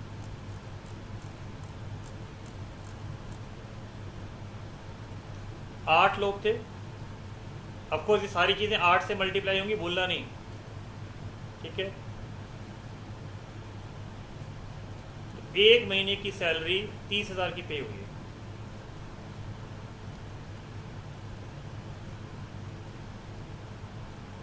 पेमेंट पे आ जाओ, पेमेंट। जनवरी में हमने 8 लोगों को 30,000 पे किया। यहाँ पर हमने 33,000 पे किया 11 महीने का 8 लोगों को। चेक करो फर्क, फर्क फर्क सिर्फ क्या था जनवरी में। जनवरी में दिसंबर की सैलरी पे हुई है 8 लोगों को। अब आउटस्टैंडिंग क्या होगी बताइए? जो नए लोग थे, नए लोगों को दिसंबर की सैलरी ड्यू है 21,000 इंटू 2, और पुराने लोगों को 33,000 दिसंबर का ड्यू है 8 लोग। ये आउटस्टैंडिंग कर लीजिए। रुक गया हूँ जी भाई, रुक गया हूँ, जान क्यों रुक गया हूँ कि क्लैरिटी मिल जाए।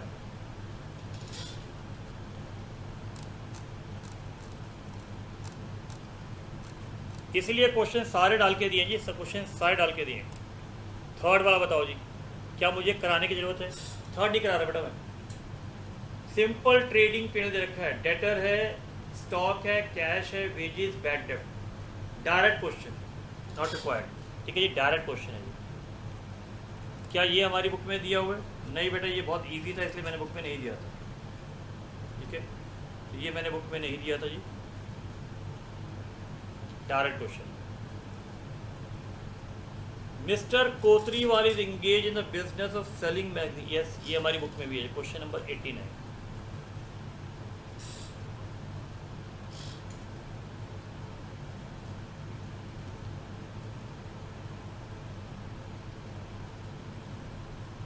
एक अप्रैल को 2 लाख का एडवांस मिला जी,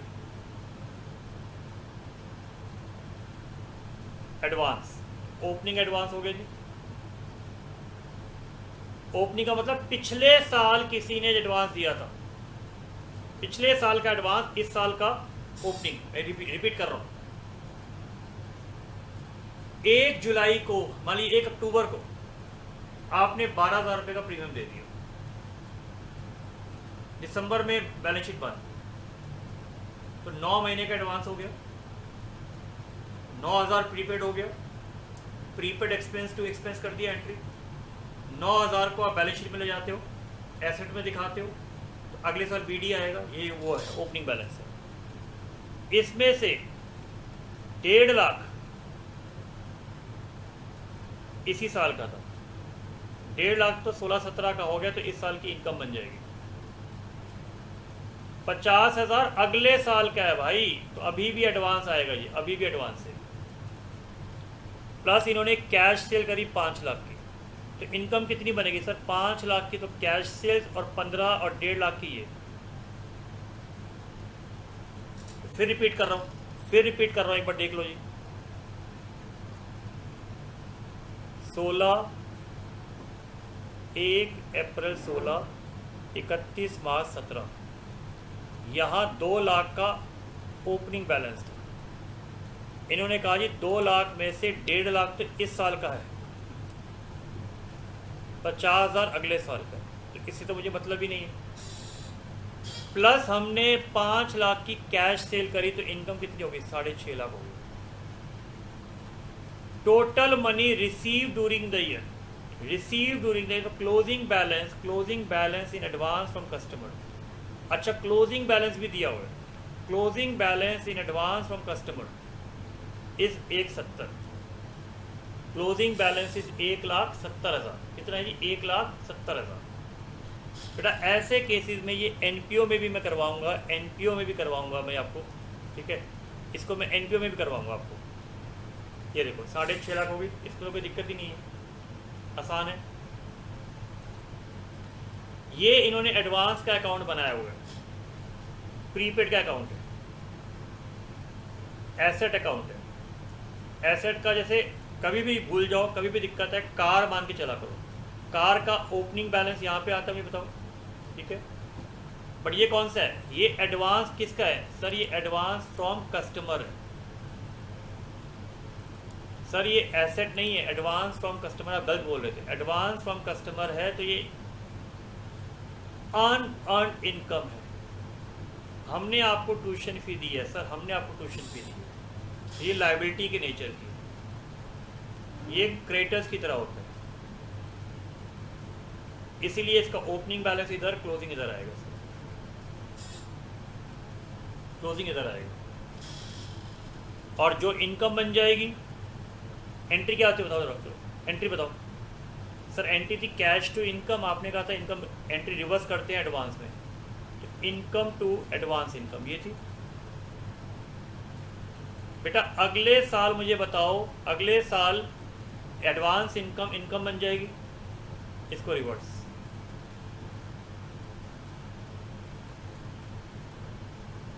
ये फिर रिपीट कर रहा हूँ। आपने मुझे फाउंडेशन में 10,000 रुपये एडवांस दे दिए, तो मैंने एंट्री बना दी income to advance income 10,000।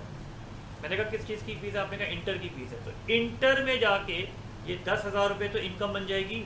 Income को क्या करते हो, क्रेडिट करते हो टू इनकम, और एडवांस जो लायबिलिटी है खत्म हो जाएगी, इसलिए एंट्री क्या बनी, एडवांस इनकम टू इनकम।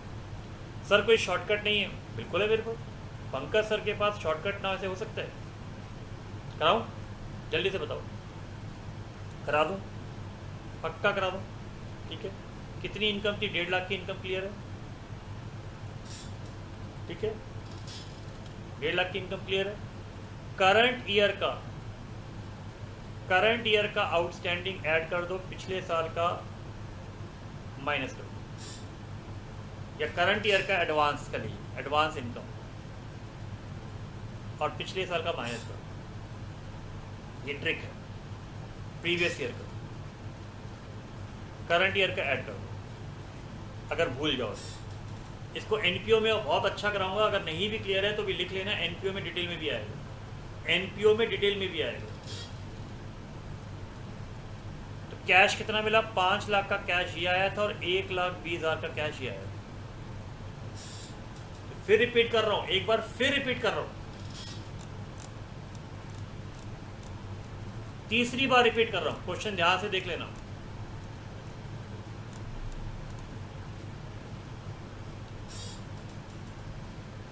दो लाख का एडवांस मिला, तो आप मेरे कस्टमर थे, आपने मुझे 2 लाख रुपए दे दिए इस साल की इनकम। मैंने कहा किसका बेटा, आपने कहा सर इंटर का है, मैंने कहा मेरी इंटर की फीस तो 1.5 लाख है। आपने कहा कोई बात नहीं सर, इसको आगे कर लेना, कंपनी में सिखाया था ना आपने, मुझे एप्लीकेशन पे 2 लाख दिए, मैंने 1.5 लाख अलॉटमेंट पे एडजस्ट कर दिया, 50,000 कर दिया फाइनल कॉल पे, ये वो चीज़ है। तो 2 लाख में से 1.5 लाख मेरी इनकम होगी, और 50,000 मेरे अगली बार चला गया, ये वो मतलब है। क्लैरिटी आ गई मिस्टर बिरला? बेटा ये बैलेंसिंग फिगर वाला क्वेश्चन भी हमारी बुक में है, बिल्कुल है जी। इस टाइप का क्वेश्चन मेरी बुक में, सिमिलर टाइप का क्वेश्चन था, मिसिंग फिगर वाला क्वेश्चन था, तो शायद मैंने वीडियो नंबर 2 में कराया आपको, क्वेश्चन नंबर 12। सिमिलर टाइप का क्वेश्चन है। अब क्या क्या दिया जी, सेलिंग एक्सपेंस 1% है टोटल सेल का, रेंट दे रखा है जी, ऑफिस एक्सपेंस दे रखा है, कमीशन चार्ज इज 10%, तो 2 लाख कमीशन है, नेट प्रॉफिट इनटू 10%, क्योंकि बिफोर लिखा हुआ है, तो नेट प्रॉफिट बताइए 20 लाख आएगा, बोलो जी जल्दी से बताओ। और नेट प्रॉफिट बिफोर चार्जिंग है जी, चलो दोबारा करते हैं, कोई बात हटा दो, छोड़ दो, छोड़ दो। अब क्या क्या चीज़ें मिसिंग है पहले वो निकालते हैं। क्या क्या चीज़ें मिसिंग है पहले वो निकालते हैं, ठीक है। आओ मिल के करते हैं क्वेश्चन का। ये हमारी प्रिय सीए इंस्टीट्यूट का है जी। बताइए मैंने ऐसे निकाला था net profit, GP minus expenses before commission, ये कह लीजिए नेट प्रॉफिट बिफोर का 10%, 2 लाख होगा। तो नेट प्रॉफिट बिफोर वाला कितना आ गया जी? 20 लाख। ये रहा आ गया। कमीशन कितनी थी? 2 लाख। तो 18 लाख रुपए तो नेट प्रॉफिट आ गया।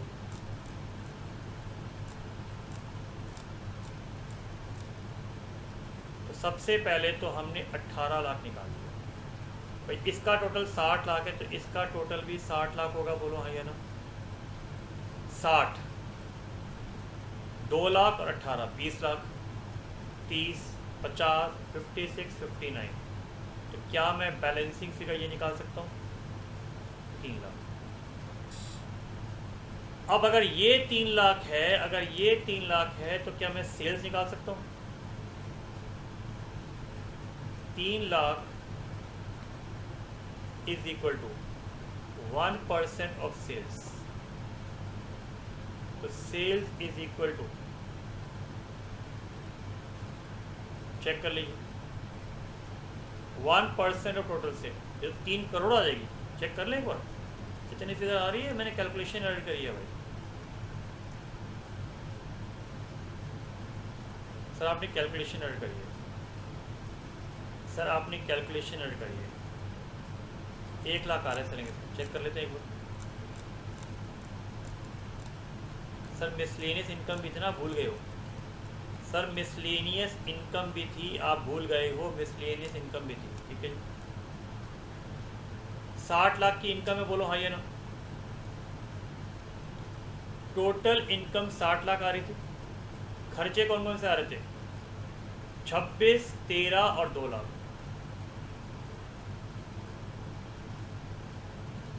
एग्रीड है?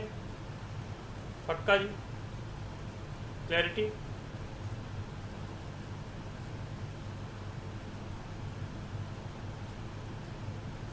कर लेंगे दोबारा? चलो सर इसको नहीं, सर इसको आप दोबारा कराओ सर। चलो इसको मैं दोबारा कराता हूँ, स्टेप बाय स्टेप कराता हूँ। लीजिए आइए, ये सारा हटा देते हैं, छोड़ दो, ये सारा हटा देते हैं, स्टेप स्टेप करके लिखते हैं, ठीक है। क्लैरिटी देनी है मेरे बच्चों को। Step number 1, step number 1, net profit before आया जी अपने पास 2 लाख का 10%, ये तो क्लियर था, 20 लाख। स्टेप नंबर 2, अब मैं टोटल करूंगा। अगर 20 लाख में से net profit is equal to minus commission, ये आगे 18 लाख। तो ये फिगर तो होगी जी 18 लाख, ये फिगर आ गई जी 60 लाख। Third part. अब मुझे बताइए डेबिट और क्रेडिट इक्वल होंगे, 26 और 13 39 और 2 41 और 18।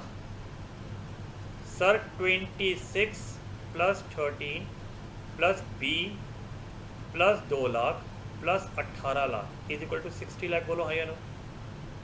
बी क्या था? Selling expense. 26 13 39 41 59, 1 लाख के आगे जी सेलिंग एक्सपेंसेस। अगर 1 लाख के सेलिंग एक्सपेंस है तो 60, 1 लाख के सेलिंग एक्सपेंस है तो क्या मैं सेल निकाल सकता हूँ? Yes, 1 lakh, 1% of sales, 1 lakh into 100 is sales, 1 crore. 1 crore minus 45 lakh तो 55 लाख का जीपी आएगा। बोलो हाँ या नो? ये 60 है तो बताओ ये बैलेंसिंग फिर कितनी हो जाएगी? 5 लाख। पक्का डन स्टेप वाइज। तो स्टेप नंबर 3 से हमने सेलिंग एक्सपेंस निकाला, स्टेप नंबर 4 से हमने सेल निकाला, स्टेप नंबर 5 से हमने जीपी निकाला और स्टेप नंबर 6 से हमने ये निकाला। चेक करवा दूँ जी। तो आपका पूरा आईसीआई का स्टडी मटेरियल मैंने अच्छी तरह से रिवाइज करवाया है कि भैया टेंशन नहीं चाहिए।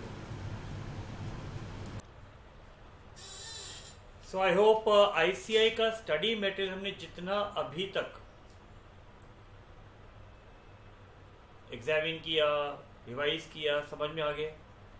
और आपने ये देख लिया कि मैक्सिमम क्वेश्चन हमारे मॉड्यूल में कवर थे, हमारे बुक में कवर थे। Still we have done it. आपने अगर देखा होगा कि सीए इंस्टीट्यूट ने सेकंड मॉड्यूल में फाइनल अकाउंट्स 2 जगह दे रखा है, एक यूनिट 1 में, यूनिट 2 में। लॉजिकली देखा जाए मैन्युफैक्चरिंग एंटिटीज़ का इनको भी कराना नहीं चाहिए, क्योंकि ये कॉस्टिंग का पार्ट है, कॉस्ट शीट का पार्ट है। इसलिए सीए इंटर आप कॉस्ट शीट सीखते हो, प्राइम कॉस्ट एटसेट्रा, तो ज़्यादा क्लियरिटी आती है।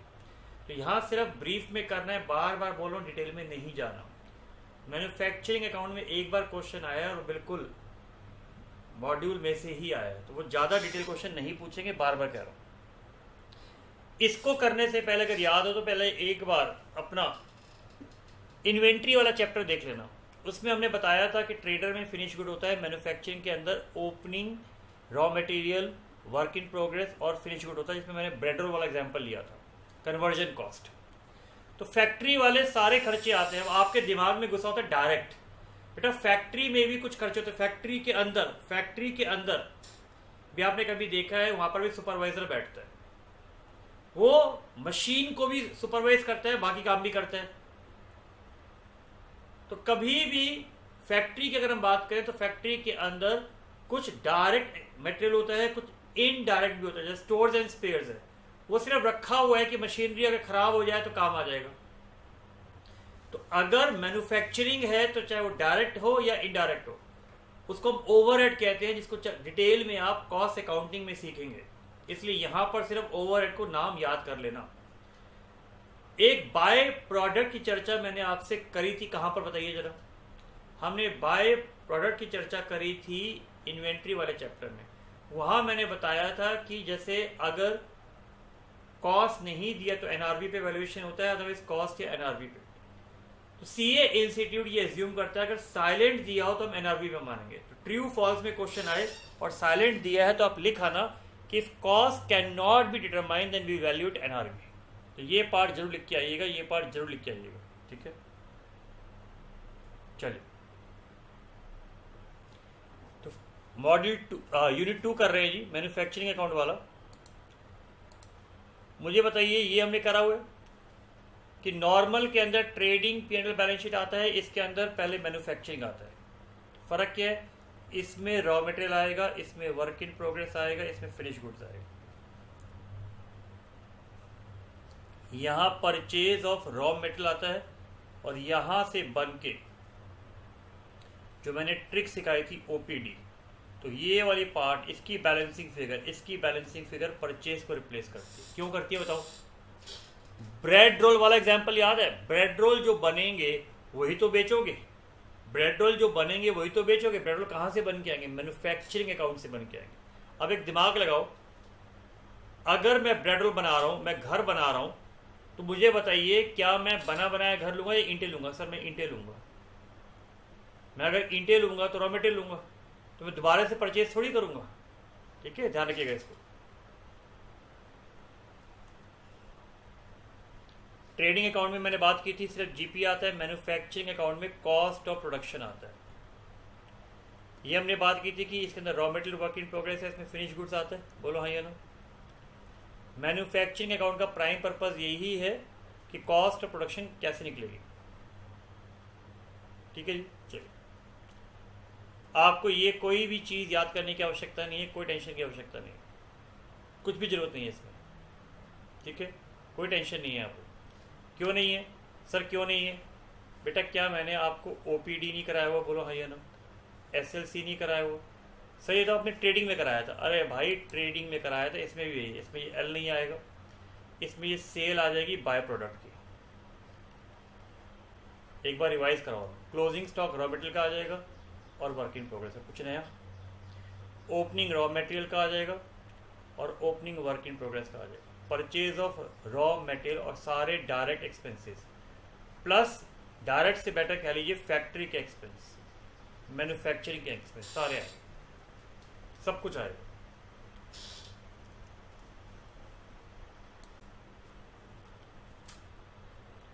क्लैरिटी यहाँ तक? ठीक है जी, पक्का? चलो, इसलिए मैंने ये कहा था ना इनडायरेक्ट वाला, तो इसमें ये मत कहना सर आपने तो फाइनल अकाउंट्स में कहा था डायरेक्ट। भैया पता है मैन्युफैक्चरिंग में अभी आपने ओवरहेड नहीं सीखे हैं, मैं यहाँ सिखाऊंगा भी समझ नहीं आएगा, बिकॉज ये कॉस्टिंग का पार्ट है। ठीक है, रॉ मटेरियल कंज्यूम किया है, ये देखो ये रहा opening raw material, purchase of raw material and closing raw material. तो सर क्या ये फॉर्मूला में अलग से करना है? बेटा अलग से इसलिए कर लो, हो सकता है वो आपसे ट्रू फॉल्स में पूछ ले जी रॉ मटेरियल कंज्यूम का फॉर्मूला क्या होता है। आप कहोगे सर ओ आर एम क्या है? बेटा ओ का मतलब ओपनिंग, आर एम का मतलब रॉ मटेरियल, पी का मतलब परचेज ऑफ रॉ मटेरियल, ठीक है जी, सी का मतलब क्लोजिंग रॉ मटेरियल।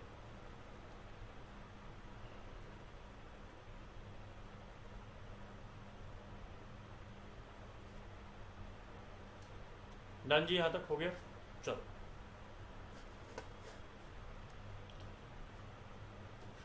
अब ये देखिए कितना इजी क्वेश्चन है। 1,00,000 यूनिट है इंटू 10, 1,00,000 यूनिट इंटू 5, 1,00,000 इंटू 3। बताइए ऐसे क्वेश्चन कराऊँ? ये देखो ये यहाँ पर दे रखे हैं, इनको मैन्युफैक्चरिंग ओवरहेड कहते हैं। भैया मैन्युफैक्चरिंग वर्ड आ गया, इसका मतलब फैक्ट्री का है, कहानी खत्म, कहानी खत्म। तो यहाँ डायरेक्ट इनडायरेक्ट की परिभाषा में भेदभाव पे मत जाइएगा, ठीक है, मत जाना। बाय प्रोडक्ट की चर्चा में करी हुई है, देखो क्या लिख के दे रहा है, by product generally have a insignificant value. देखो अगर कॉस्ट आइडेंटिफाई नहीं होती तो एनआरवी पे होता है, अदरवाइज कॉस्ट या एनआरवी विच इज लोअर पे लेते हैं। स्टॉक की वैल्यूएशन, मैं स्टॉक की वैल्यूएशन कह रहा हूँ, ठीक है। तो अगर एग्जाम में ट्रू फॉल्स में आए तो आप एनआरवी लिख देना आंसर में, ये एक ट्रू फॉल्स का आंसर है। तो अपने को वही फॉलो करना है जो आईसीआई ने करा हुआ है, इसमें पंगे नहीं लेंगे। चेक कर लें इसको जी, ये देखिए ये क्या चीज़ है बताइए सर? ओ आर एम है, ठीक है जी। Closing R M, closing R M इसने यहाँ ले लिया, आप यहाँ लिख लो क्लोजिंग आर एम, आप यहाँ लिख लीजिए। Sir opening work in progress ये रहा, क्लोजिंग ये रहा। तो बताइए मैंने तो सिंपल तरीके से करा दिया, ओपीडी इसमें आर एम और work in progress, SLC closing raw material, closing work in progress. करके देख लेना सेम आंसर आएगा, करके देख लेना सेम आंसर आएगा, सेम आंसर आएगा, इसलिए घबराने की आवश्यकता नहीं है जी, ठीक है जी, बिल्कुल सेम आंसर आएगा।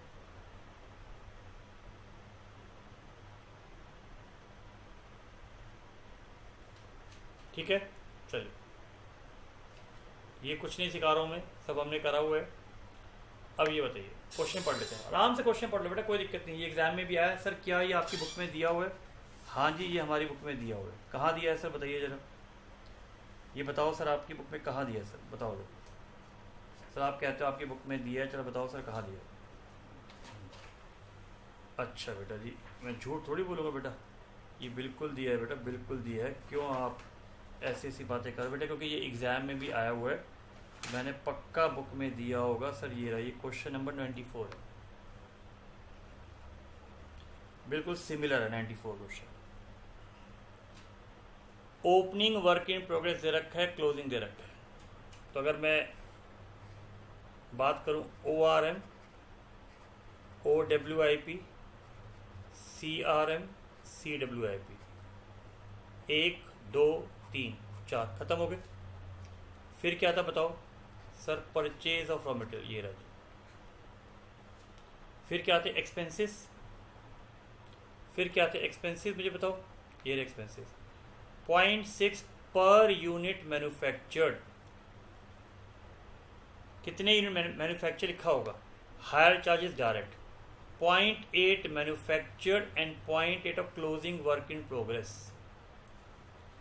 यूनिट मैन्युफैक्चर कितना है जी? 5 lakh unit, into 5 lakh into 5 lakh. Closing work in progress, closing work in progress कितना है भाई? 12,000 यूनिट। लीजिए चेक कर लें, धीरे धीरे करते हैं। ओपनिंग वर्क इन प्रोग्रेस 16,000, ये रही।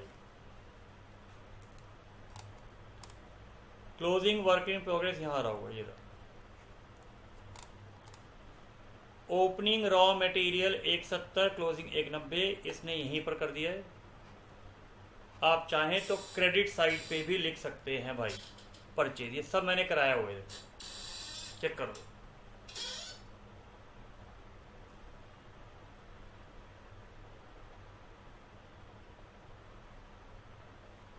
हाँ जी, क्लैरिटी क्या रह गया? एक्सपेंसेस, कौन कौन से एक्सपेंस होंगे बताइए sir? Higher charges of machine, higher charges of factory, 0.6 into 5, 3 lakh. ये हायर चार्जेस ऑफ फैक्ट्री 2,20,000। ये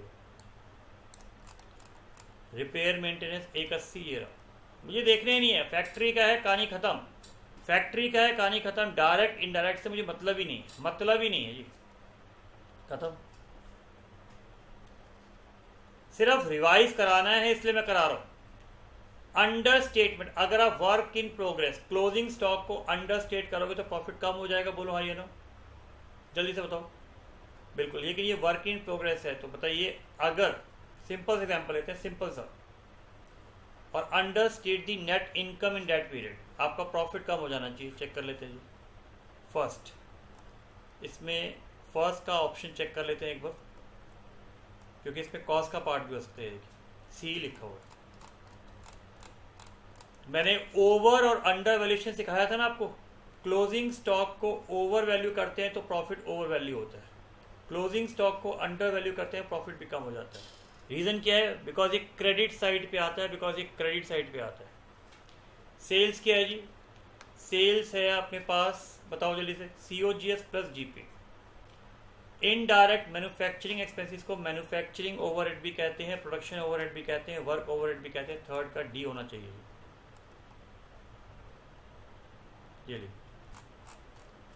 ये एक क्वेश्चन चाहे तो मार्क कर लीजिए। बाय प्रोडक्ट की सेल मैन्युफैक्चरिंग अकाउंट में,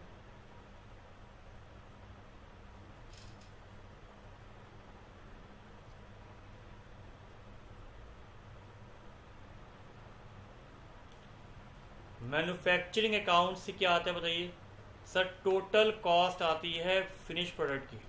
फिफ्थ का चेक कर लीजिए, फिफ्थ का सर आपने गलत बताया सर। फिफ्थ का एक बार देख ले, मैंने ऑप्शन से ध्यान से पढ़ी नहीं बेटा। मैन्युफैक्चरिंग भी ठीक है, फैक्ट्री कॉस्ट भी ठीक है सर। ये फाइनेंशियल बुक कॉस्ट रिकॉर्ड किया होते हैं बेटा, प्लीज़ इसको मार्क कर ले भाई। ये CA इंटर में कॉस्ट अकाउंटिंग में सीखोगे बेटा। मैन्युफैक्चरिंग अकाउंट में कितनी बार बता चुका हूँ, मैन्युफैक्चरिंग अकाउंट एक कॉस्ट अकाउंटेंट बनाता है और नॉर्मल अकाउंट्स में फ़र्क होता है, तो बाद में इसका रिकन्सिलेशन करते हैं, जैसे BRS में कैश बुक और पासबुक का होता है। तो यस, इसका आंसर D होगा, इसको मार्क कर लीजिए। ये CA इंटर में सीखोगे सर। आप सारे क्वेश्चन बोल देते हो बेटा, कुछ क्वेश्चन हैं तो मेरे हाथ में नहीं है।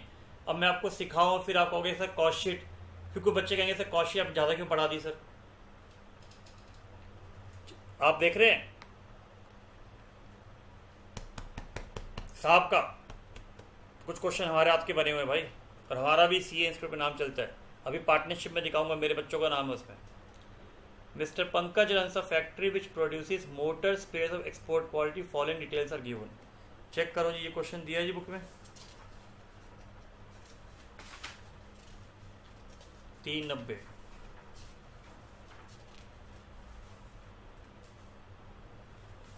नहीं सर, ये क्वेश्चन नहीं दिए, ठीक है जी।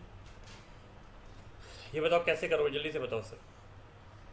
मैन्युफैक्चरिंग अकाउंट बनाओगे, opening raw material, opening work in progress, closing raw material, closing work in progress and purchase of raw material.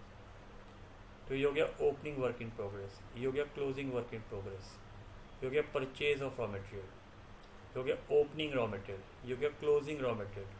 Return वाला माइनस कर देंगे, जैसे परचेज में से रिटर्न माइनस करते हैं। इनडायरेक्ट मटेरियल सारे प्रोडक्शन ओवरहेड हैं, प्रोडक्शन या वर्क ओवरहेड या मैन्युफैक्चरिंग ओवरहेड, फैक्ट्री, ये सब कुछ ओवरहेड के पार्ट है। By product will be on the credit side.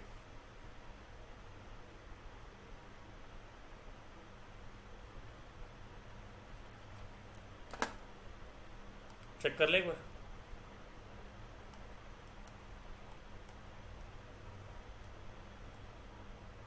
लो जी, देख लो, रिलैक्स होके देख लो। 20,000 आ रहा है सर, ये तो बैलेंसिंग फिगर है। 20,000, यस, डन। 2, 30, 40 और 60, 2, 30, 40 और 60, 16 और 48, ये रहा।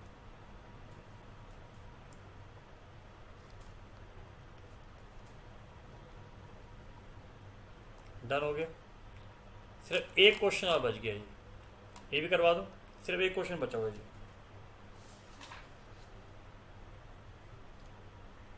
ठीक है जी, सिर्फ एक क्वेश्चन बचा जी, एक क्वेश्चन।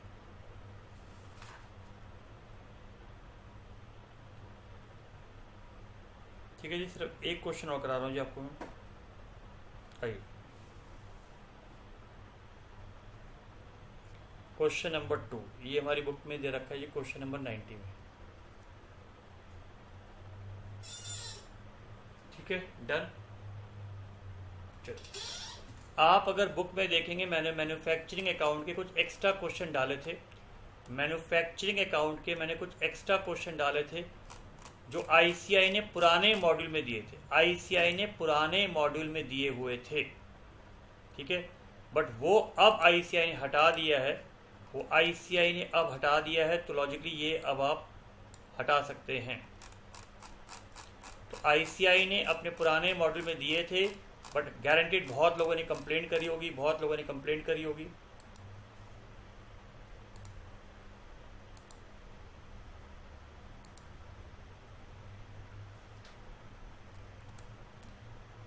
ये सेम क्वेश्चन हमारी बुक में क्वेश्चन नंबर 90 है बेटा। Following are the manufacturing creditor trading, certain information is missing. तो अपने को ये निकालनी है। बताइए, मैन्युफैक्चरिंग अकाउंट में रॉ मेटेरियल कंज्यूम क्या था सर? ORM प्लस PRM माइनस CRM था।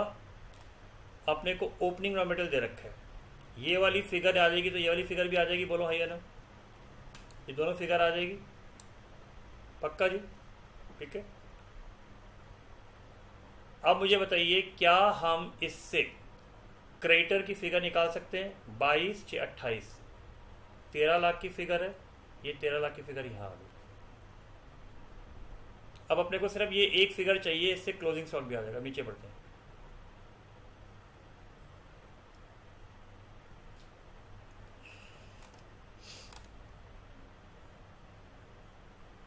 करें जी।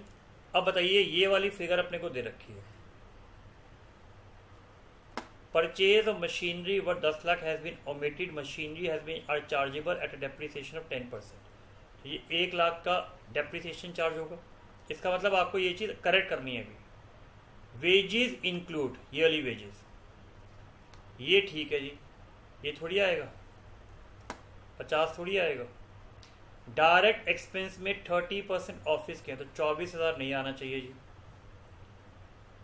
डिलीवरी चार्जेस टू कस्टमर नहीं आना चाहिए। 24, 20 और ये 50 अपने को हटाना पड़ेगा। बोलो हाई ना, आइए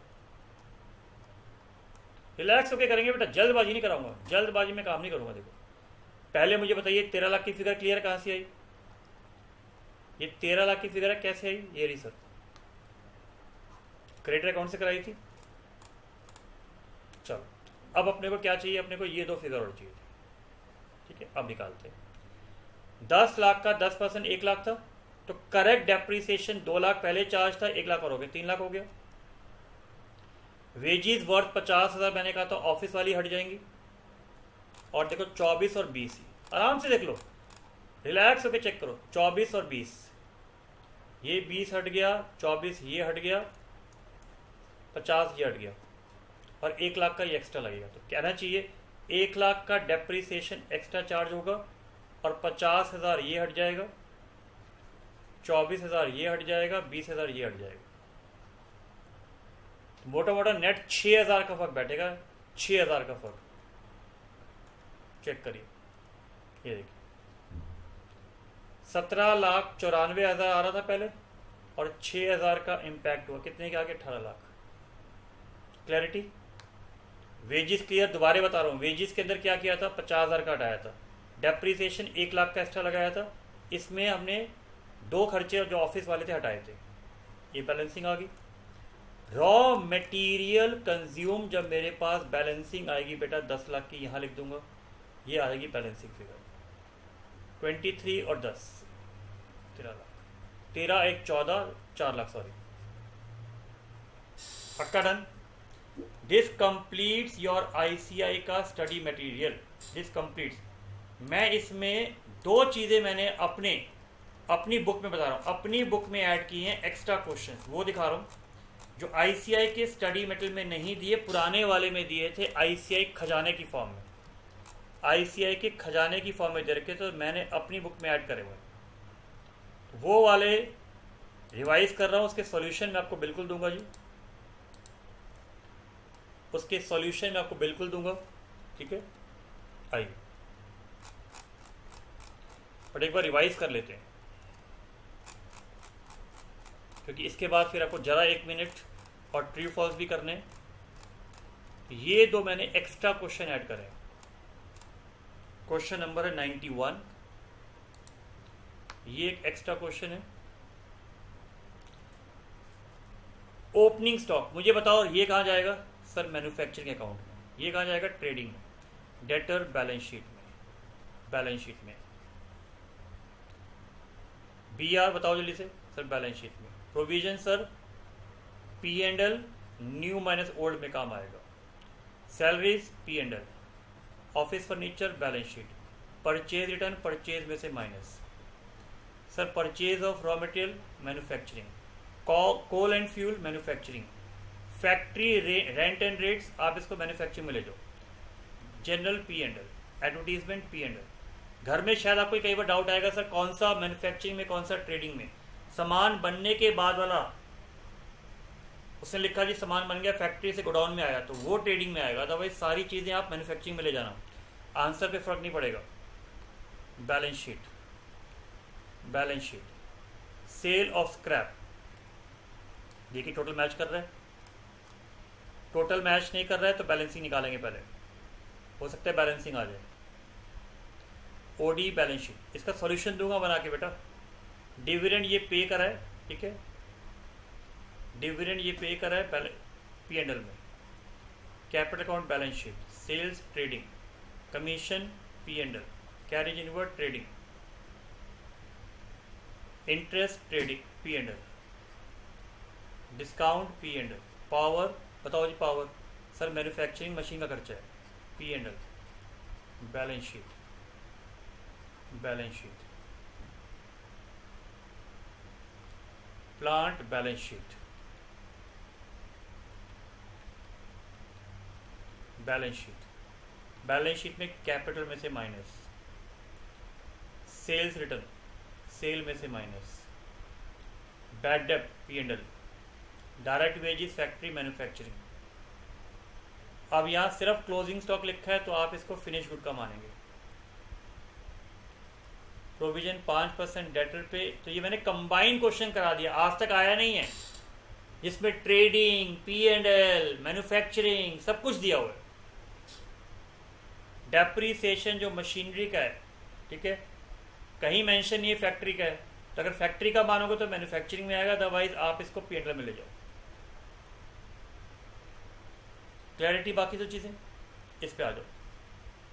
बताइए इसमें मुझे कुछ कराना है, देख लो आइटम, देख लो, रिलैक्स होकर देखो, बिल्कुल सेम है। इसमें देखिए क्लोजिंग स्टॉक का ब्रेकअप भी दिया हुआ है। Outstanding salaries and wages, office premises occupy 1% of the total area. Office premises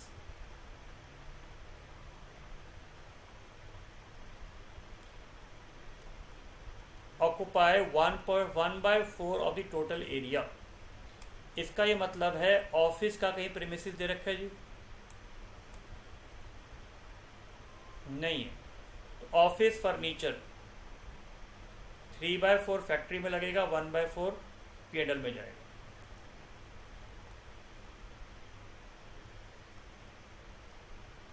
lightning 2/3, lighting 2/3 factory में, 1/3 ऑफिस में। ठीक है जी, पक्का डन। इसका सॉल्यूशन ऑफ कोर्स मैं बना के दूंगा आपको, टेंशन नहीं है। चलो जी, और ये एक बार हॉट्स वाले में दोबारा समझा भी दूंगा आपको। तो ICI का स्टडी मटेरियल अच्छी तरह रिजॉल्व हो गया, डन हो गया। अब बताओ इसमें क्या रह गया। इसमें सिर्फ अपनी जरा 1 मिनट और ट्रू फॉल्स रह गए, पास एग्जामिनेशन रह गए, और हॉट्स वाले 3 क्वेश्चन छुड़वाए थे मैंने। एक असाइनमेंट वाला जो आएगा नहीं मुझे पता, बट फिर भी कराऊंगा। एक प्रोविजन फॉर डाउटफुल डेब्ट्स के लेजर्स, और बताओ देखते कितना आपको याद है। और एक मैंने क्वेश्चन छुड़वाया था जिसमें प्रोविडेंट फंड का पॉइंट था, इंश्योरेंस का पॉइंट था, वो वाला क्वेश्चन। ठीक है, तो ये 3 क्वेश्चन प्लस समरी और पास एग्जामिनेशन प्राइमरी रह गया हमारा।